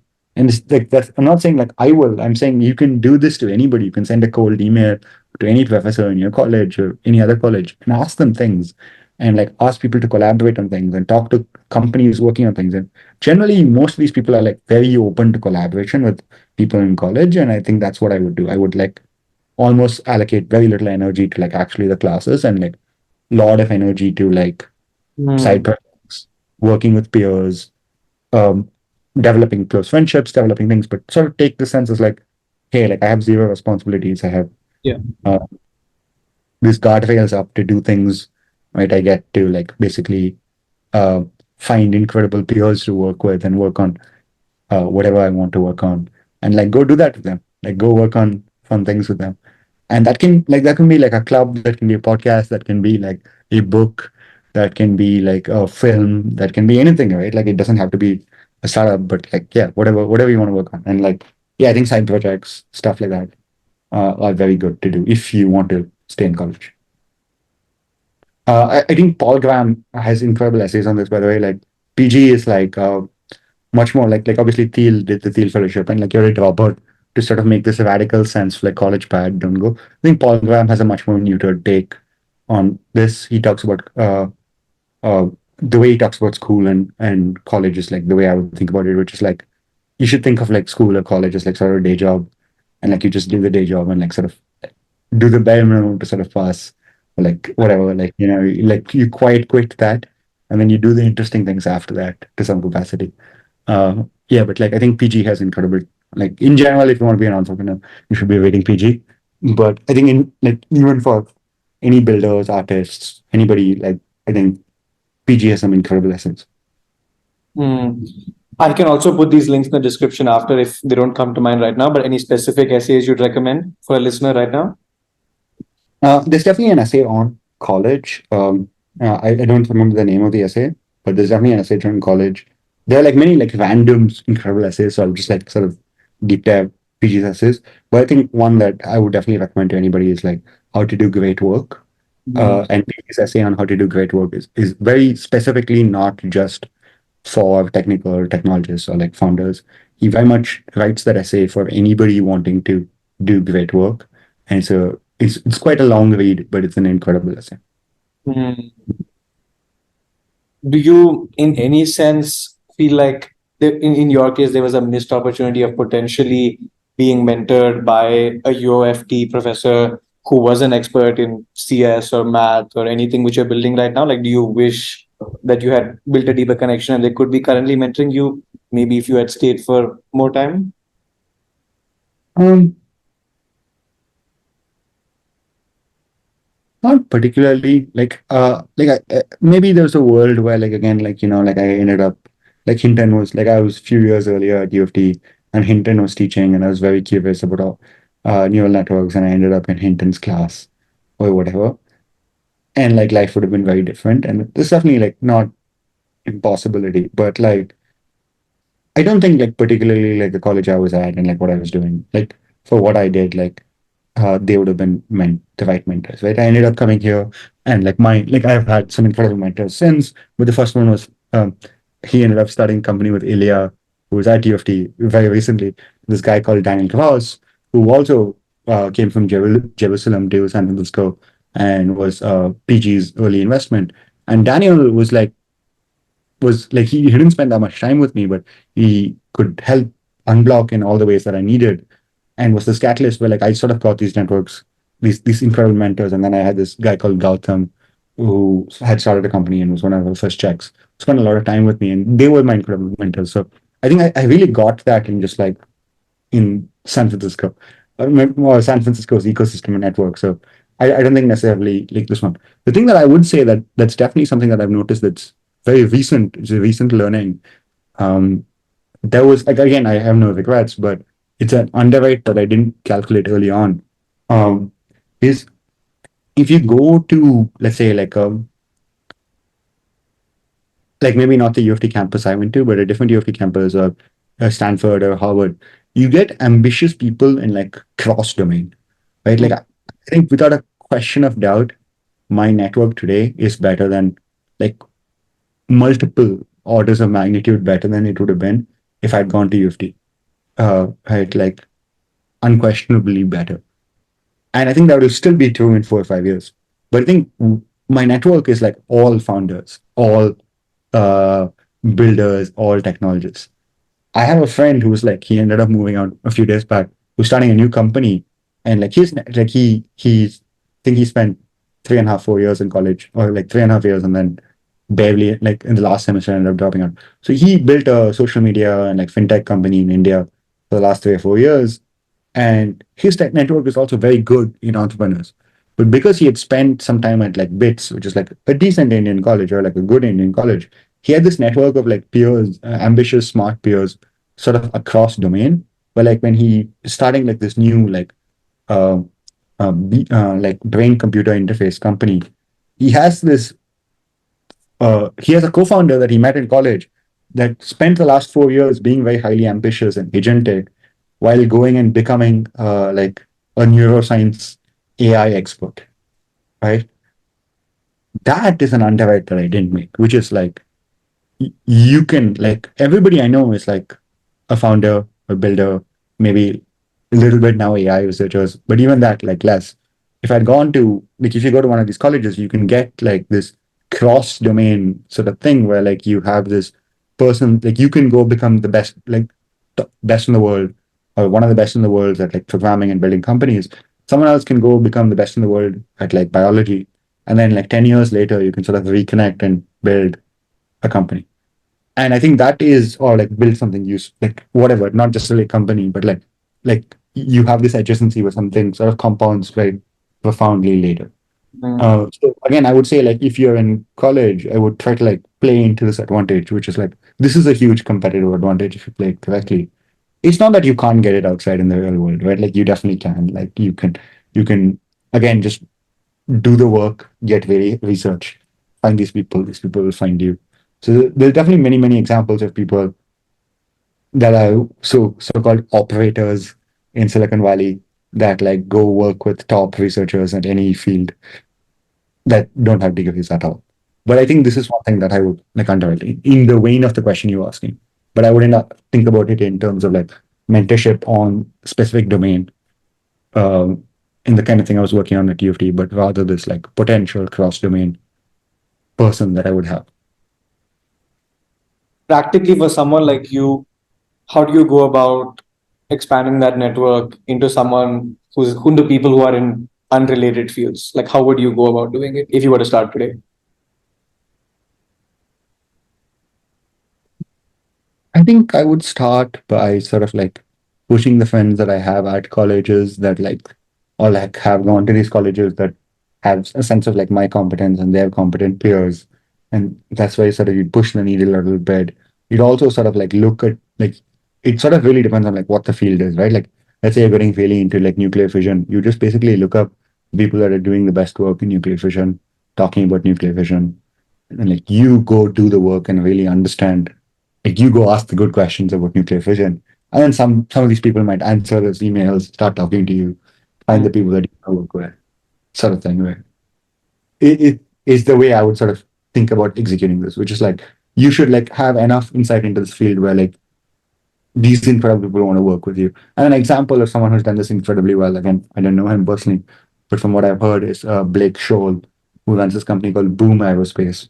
He was a product manager at Amazon or Groupon or something like that before. And he just like went and spent all his time learning everything there is to know about supersonic jets. Not an aerospace engineer, not like has no background in building rockets or building planes or anything. He was just like, I really want supersonic jets to exist again. They've not existed since the Concorde. I want to learn everything that happened, why the Concorde didn't work, how it'll work, and then I will get the best people in the world to work with me to make this happen. And like they're trying. They launched a single seater supersonic jet, and they hope to launch like a private supersonic jet by the end of the decade. And I hope they succeed. It's an incredible story, but there are definitely like many people like this that just like do the work and like get really good. And the way to ask really good questions is just to be really well researched and well read on both the field and the person. Or is there some element that we're missing here? Yeah. It's like you shouldn't be asking like a lazy question to sort of get an answer that you could have found yourself. You should be asking a very specific question that like nobody else in the world would know, ideally, right? And sometimes it's hard to get at, but like if you ask someone like, hey, like exactly like how did you like do this thing that like only you would know? They tend to sort of like answer because they're sort of impressed that like you are asking that question. Hmm. In your case, let's say with what you are building, what's an example of a lazy question versus a super well researched question? If I were to ask Rahul.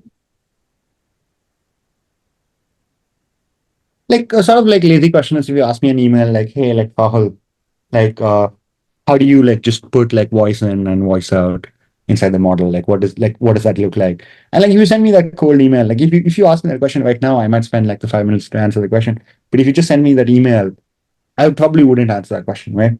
Versus like, hey Rahul, like how do you solve this like specific XYZ problem that would happen when like the audio tokenization happens and you put the audio token in, what is the idea to approach this problem? And ideally, like one that like I don't have the answer for immediately, and I would think and I would be like, fuck, maybe this guy's right, maybe this is a problem. I would have to think about it. Or like, let me get back to you sort of question is I think Hmm. a interesting question that to ask. Awesome. Right? And like the answer is like you might do this and like you might not get an answer too, right? Like that's okay. Like you should just understand that like it's fine to do this and like this is just like a part of like sending like cold stuff is like sometimes like you might still do the work and send an incredible answer and like incredible question and like the person might not answer, but there'll be other people. So ask other people like ask the questions and like eventually it'll work, right? Like if you're putting out high quality work, eventually it'll work. So like I wouldn't set the expectation like if you go ask this incredible question, like everybody's gonna answer or whatever. Yeah. Uh, but there's a cadence in which you can like an example of this on like let's say YouTube is like something like an everyday astronaut, this YouTube channel that talks about like aerospace and like by just like being very curious, very interested, like putting out the work on on YouTube constantly, he like got access to Elon, right? Like he goes does the interviews with Elon at Starbase. He walks around with Elon. He asks him questions, asks him very detailed questions.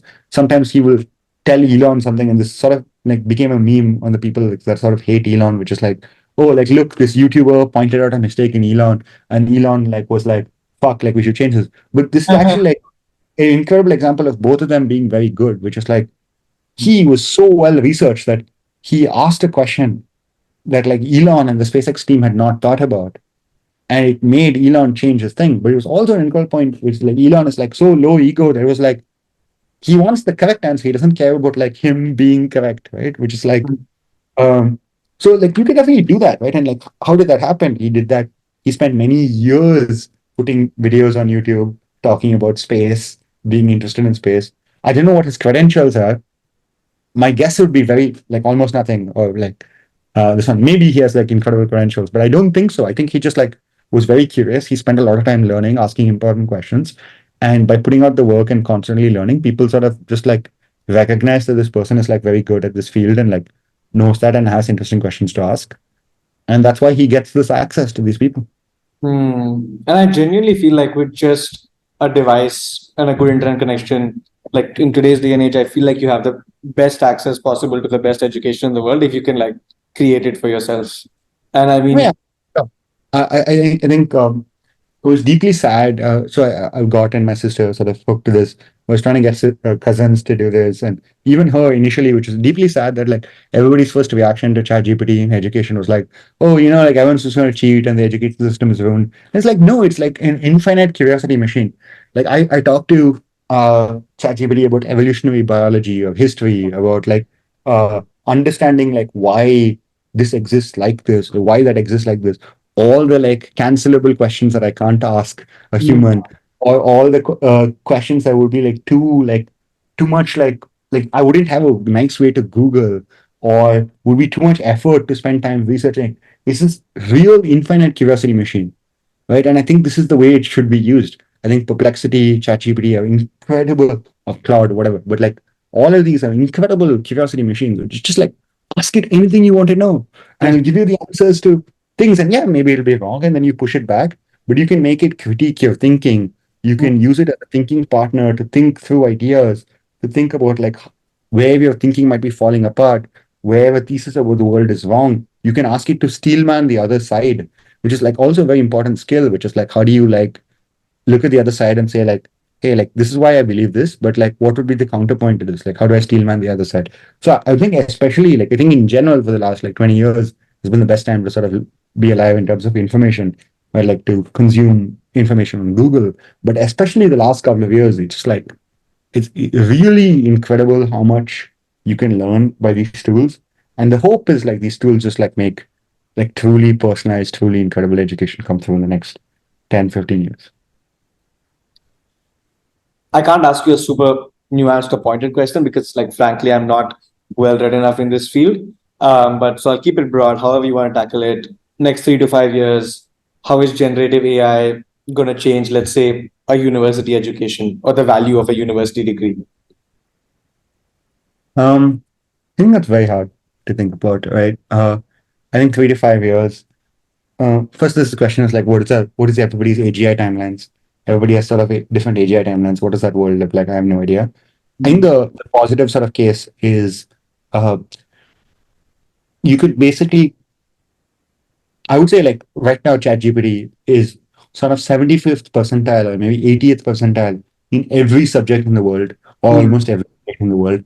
And that is an incredible thing, right? Like, uh, definitely, even at like elite schools in India, my teachers were not 80th percentile in the world on most subjects, right? Uh, like even my math teachers or my physics teachers, if you drilled into them and asked them questions about like why does this work like this, why does that intuition work like that, they were definitely not 80th percentile in the world, and this was like fairly like expensive, good school, quote unquote good schools.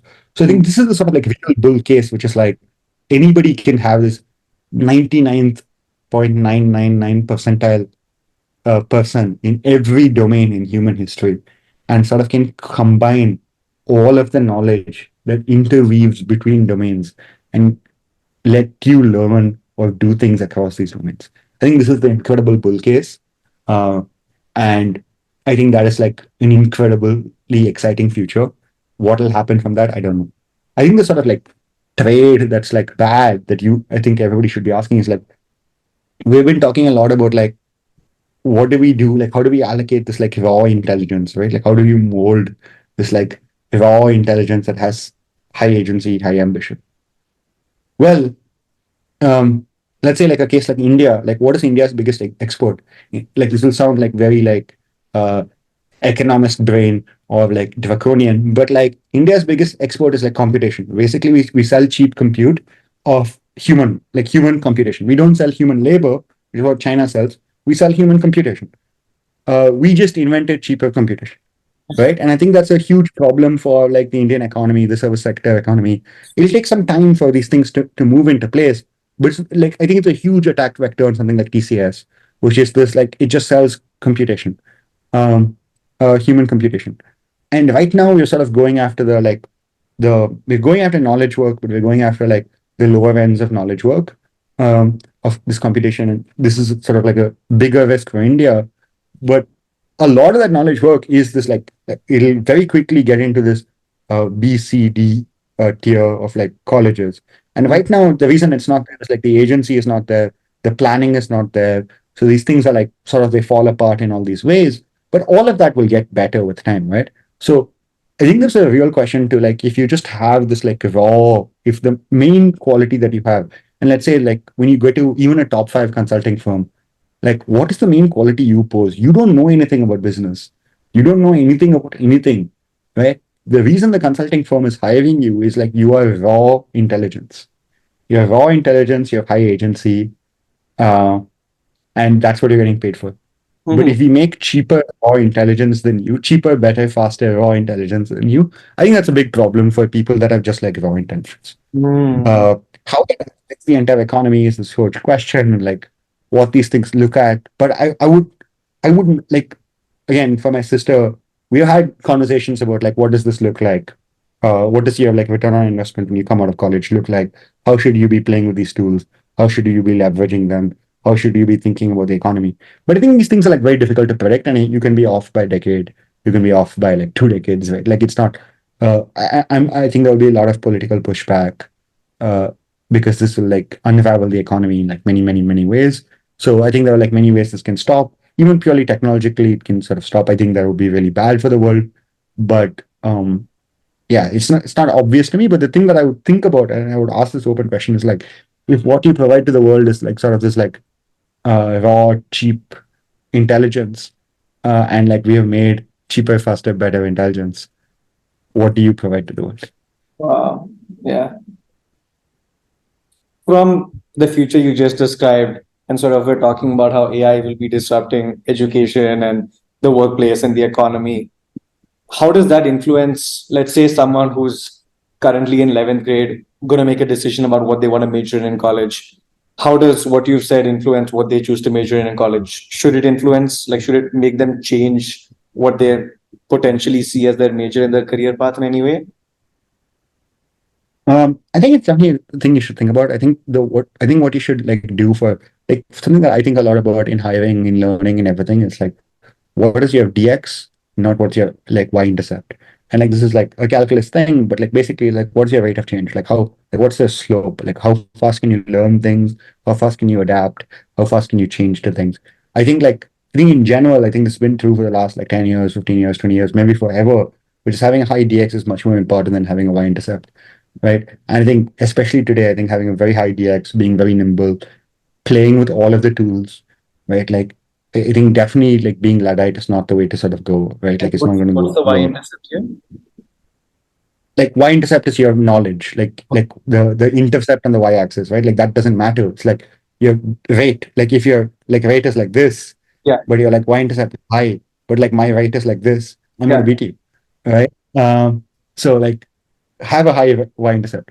But beyond that, is like I would say like play with all the tools, get really, really, really good with the tools. Mm, You should have a very good intuition of how the models work, where they're good, where they're bad. Keep that up to date, and many things will unlock. Right? Like um, I don't know exactly like entirely what I believe on like how AGI or ASI or whatever will look. I would sort of just like mostly like not think about that because it's like if you think too much about that, like what are you going to do? It's like one of these things which like thinking too much about like if you live in a simulation or not. mm, It doesn't lead to like any useful sort of concrete productive result, right? What I would think about is basically like, hey, today if it takes like so much resources and so much like XYZ workers or people or knowledge or capital to do something, tomorrow it'll take way less, right? Tomorrow maybe I can have like 100,000 uh, intelligent rocket scientists working with me to build like SpaceX, but instead of like in 25 years, in 5 years, right? That means like maybe I can build SpaceX with zero money, the way I can sort of build a internet company today with zero money, mm, versus I would need like $100 million to sort of start SpaceX, right? I think these are the kind of things that would change. Your ability to do incredible research or do other things will change. Now, yes, there was some capacity where like maybe the human sort of becomes less useful, and then we'd have to sort of reckon about like what the world looks like and what society is, and blah blah blah blah blah blah. Like we can leave that to the philosophers, and we can leave that to when the world happens, when that happens. But I would sort of plan for this, which is like basically if you get this like just a really really really high quality employee that's dirt cheap, right? That's like best in the world in like almost any domain. What would you do? You could do incredible things, right? mm. Like you could like free yourself up to do so many other things. I think that's sort of what will happen, like at least in the medium term, much more likely.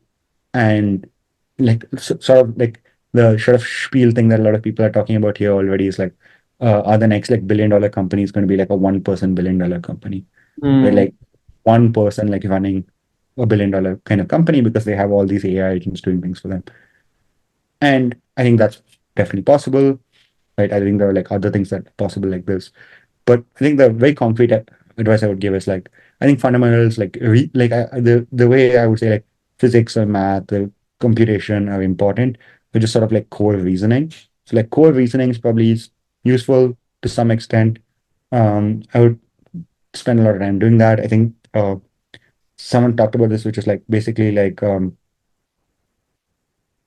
uh, like math is sort of the natural language for like he had a better analogy for this, but like math is sort of the natural language for computers to operate.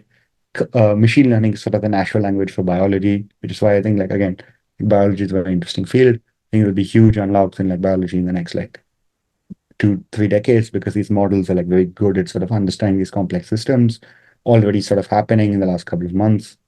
Um, but yeah, in general, just like really stay up to date with the stuff, play with the stuff, make sure that like you really understand it. In the short term, that might allow you to make a lot of money. The long term will definitely allow you to like create new opportunities and see things that like unlock and the world looks very different. Mm. I don't think the winning strategy in any capacity is sort of ignoring these things or blaming them or trying to regulate them or trying to like make them go away. I think these things are incredible and they're here to stay for the most part. And they're too valuable to like not stay, not be here to stay. You I'm talking specific concrete fields here. I don't know if anything comes to mind when I ask the question, but um, because of AI and because of the power of AI and how it's speeding up like crazy, do you feel like there are certain just majors or fields of study? Like you've talked about biology a lot, but anything that else that comes to mind in terms of a field of study or a field of exploration or research, which you think is currently very underrated or very niche? which AI will like revolutionize and make that field a lot more popular and a lot more sought after. Something like a biology or something like a philosophy or anything along those lines. Yeah, I think biology is like a sort of obvious one. I think what's a lot of us want is like these models to sort of go after foundational science. It feels like physics has sort of been in a rut for the last like 50, 60 years. And a huge unlock in physics would be awesome, right? Whether that's like new ways to like fusion or like warp drives or whatever else that we want to understand in the universe. I think physics would be awesome if it sort of worked. Um, yeah, it's not obvious to me like what other things would look like. I would sort of just think about this. I think this sort of like default professional managerial class person is a little bit in trouble. I do think there will be like some social political pushback against these things for a while, but I think generally like the wheels of like um, just like it being so much more productive will sort of win over time.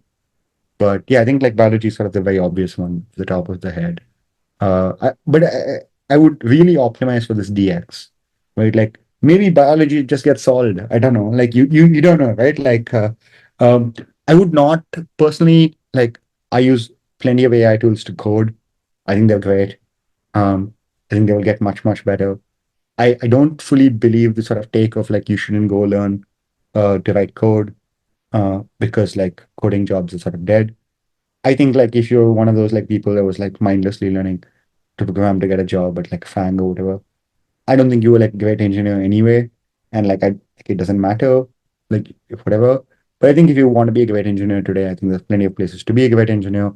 And like these models will maybe not need as much engineering like by the time you graduate, but like they definitely need a lot of engineering now. Probably will need engineering then. And like learning how to like manipulate and work with them is definitely like a useful skill to have. But I think there's a lot of people that are like, oh, computer science is dead, like don't learn how to code. I wouldn't go that far. It could be, but like it's not obvious to me that it like 100% will.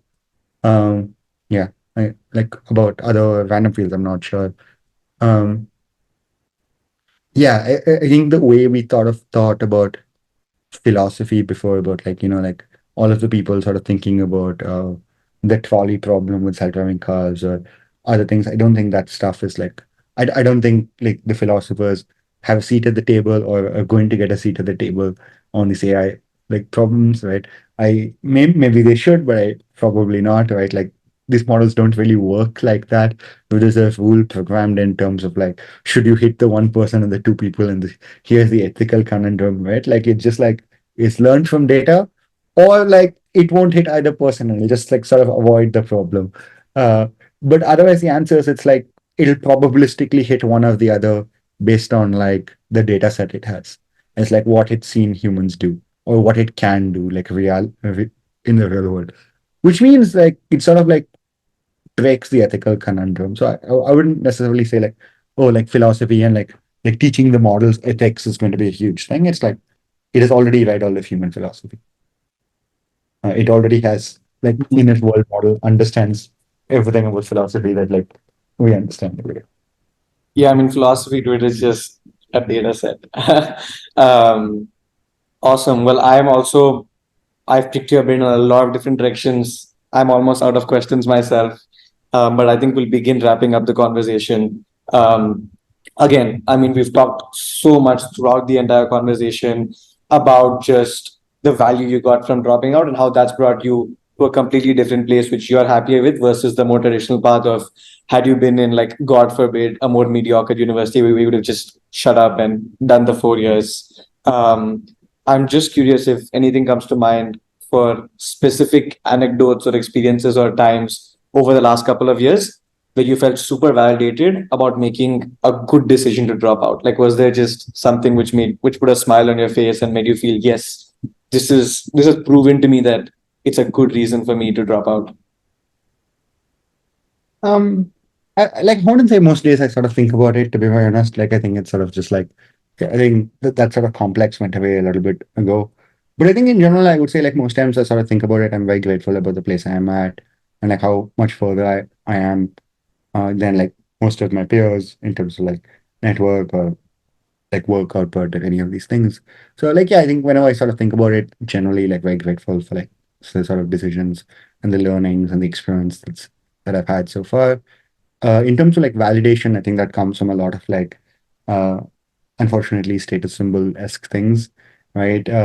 Which are like I get into programs that my peers wouldn't get into, uh, that like even people that have gone to top universities sort of wouldn't get into when I'm like able to raise money for XYZ thing or like do like get into XYZ prestigious program. Um, it's like okay, cool, XYZ friend that went to high school with me that went to uh like XYZ college that's like better ranked than UofT or whatever, probably wouldn't do that. Um, yeah, I think that's sort of the answer. I think a huge one was like definitely, I think like if I'd let's say gone to a US college and graduated in like May of last year, I wouldn't have had an O1 in December. Like there was just like no way that would have happened. But I would have been on like some H1B trap, an OPT trap, or any other sort of trap where like I wouldn't have been able to do anything.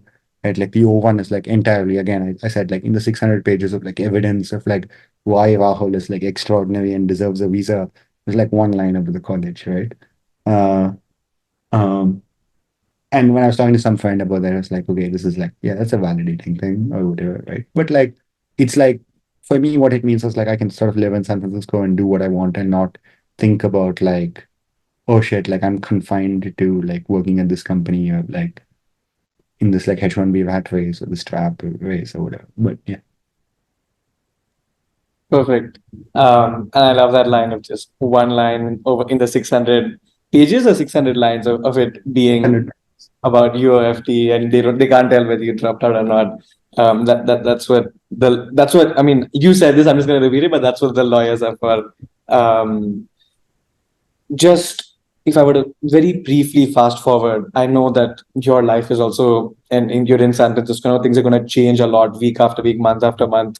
But even if you have a rough, higher level idea, where do you see yourself professionally about 3 to 5 years from today? Um, I think startups are hard. I think startups don't work a lot. You eat a lot of shit and you're playing like an infinite game. So I think in that way, which is also like the sort of comparison that some friends make, which is like, hey, like even Rahul worked his ass off for 3 years for the previous company and it didn't end up working. Was that the right decision? But it's sort of this compounding game. You keep getting better. You keep learning from your mistakes. You put one step forward and the other. So ideally, yeah, like the company would be working, and ideally, this company that I'm working on right now would be working. Like you get a bunch of revenue. You are profitable, or like you have this like really big company that's serving a lot of customers and creating a lot of value. It's the ideal situation. Like where it ends up is like impossible to know, right? I think the thing about like this city and like this sort of career is like the outcomes are like extremely asymmetric. Like what year you could be like nobody and nothing, and next year it's like just right place, right time sort of takes off. So I think it's just about compounding, making sure that like you keep the head above water, you don't quit the game, you keep playing. It's sort of an infinite game. So that's the way I would say like as long as I'm like in the game, I'm still playing, I'm still learning, moving one step forward. I would say that's like fine. That's like an okay outcome. And the goal is obviously to like win and like things are working. But sometimes you have to take 15 years of eating shit before it works. Sometimes you take 0 years of eating shit before it works. It's like how it is.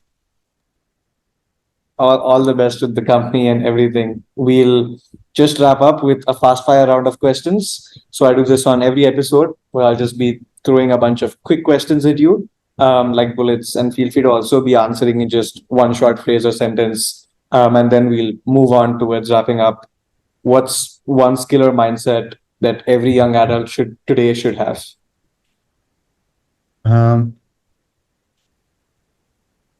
what's one skill? I think like really being able to control your computer, like writing code, I think is very valuable, regardless of what you do. It's the way you reason over the world. It's very good. Mm, we've touched on Elon Musk. So aside from him, anyone entrepreneur you admire and why? And like many entrepreneurs, I admire for many things. Some favorites are definitely Chesky, Brian Chesky from Airbnb, I think incredible leader. I think Travis, I love Travis Kalanick from Uber. I love his like balls, his like rough around the edges, the way he like sort of breaks through all the walls in the world.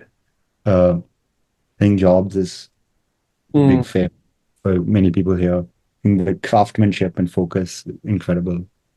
Um, I mentioned Toby before. I think Toby is a very good leader. There are many incredible leaders for sure, but yeah, just a few to name. Awesome. One book, two questions, like I'll ask them at once. One book every young adult should read, and one podcast every young adult should listen to. Unfortunately, I'm not a very big book person. Uh, I wish I was a bigger book person because I think like I've sort of like I would love to read history more myself. So books probably not have a great recommendation. I think if you're an entrepreneur, I think very famous book, but I think Zero to One is a pretty good read. Hmm. Very easy to read, very useful. I think it's a good way to sort of think about the world too. Um, I also really like Tim Urban's Wait But Why as a like What's Our Problem, which is an interesting book, and Ray Dalio's Principles Hmm. and Rise and Fall of Empires are interesting. But like I'm not sure that everybody should read those books. I think podcasts, um, every young adult should watch. It's interesting. Yeah, I'm not sure that like again like sort of breadth of everybody. I think Dwarkesh's product podcast is really good. I think it's very wide ranging. I listen to a bunch of other podcasts like very different. I think Lex is really good, Hmm. very wide ranging. I think Lex has this very good way of steel manning things. He can sort of talk to almost anybody. I think that's really good, but I'm not sure that again it's for everybody. Perfect. This could be work related, this could be life related, but one question that you're still searching for the answer to.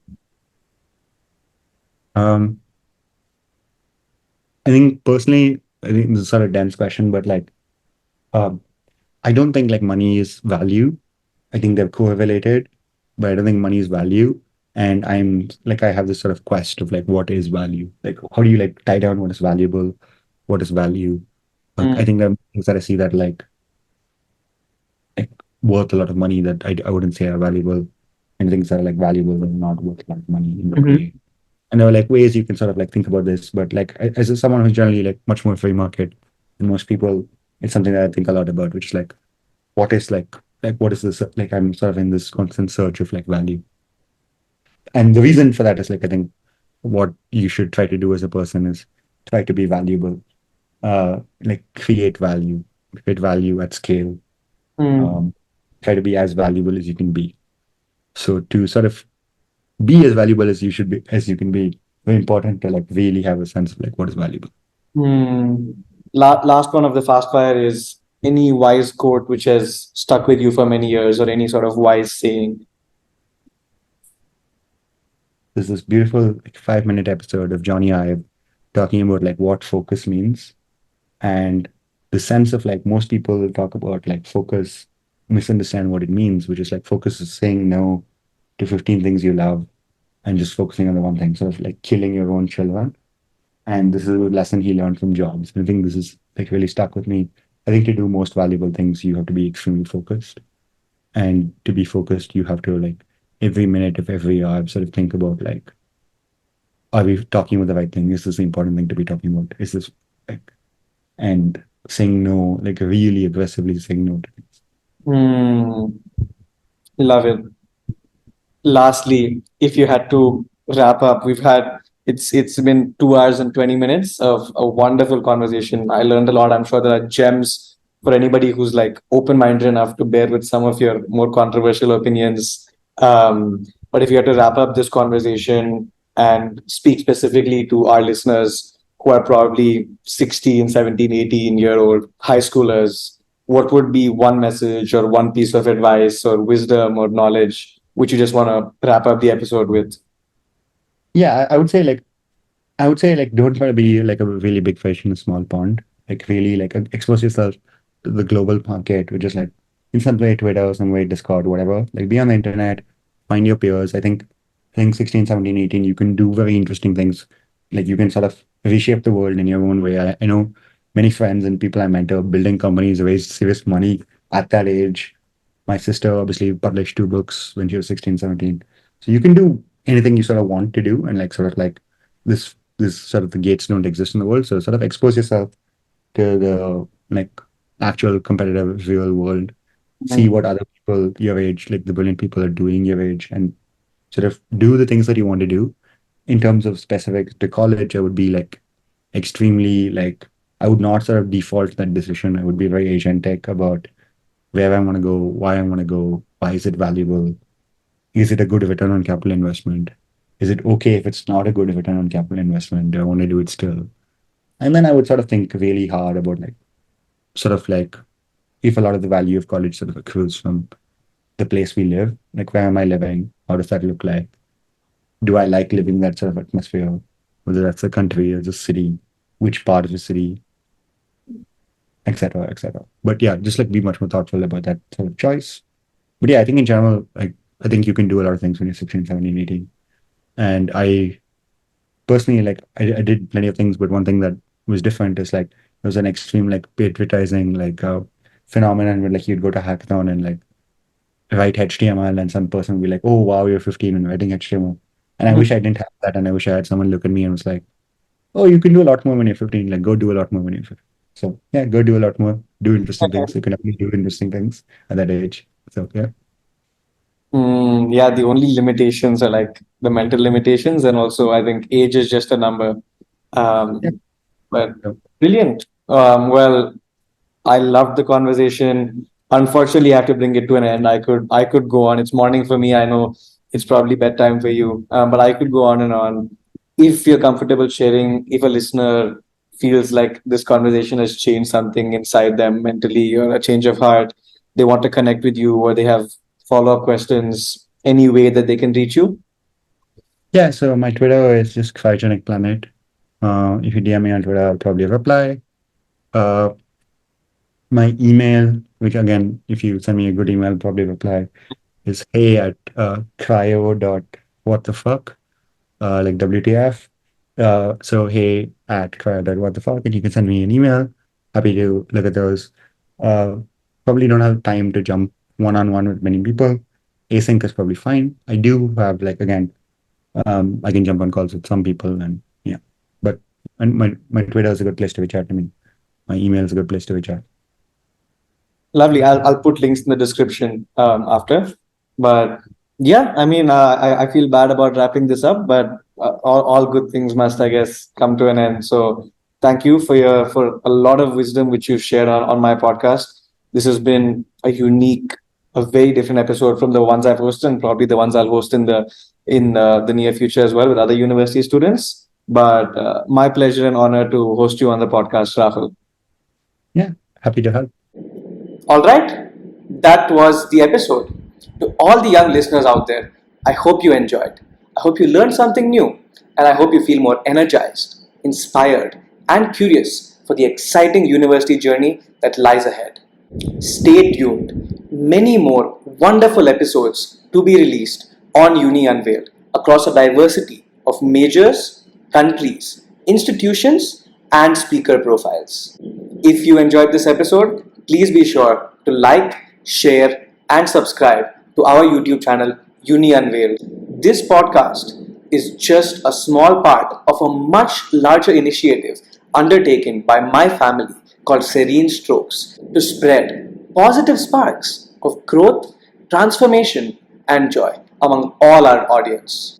Check out our official website www.serenestrokes.com.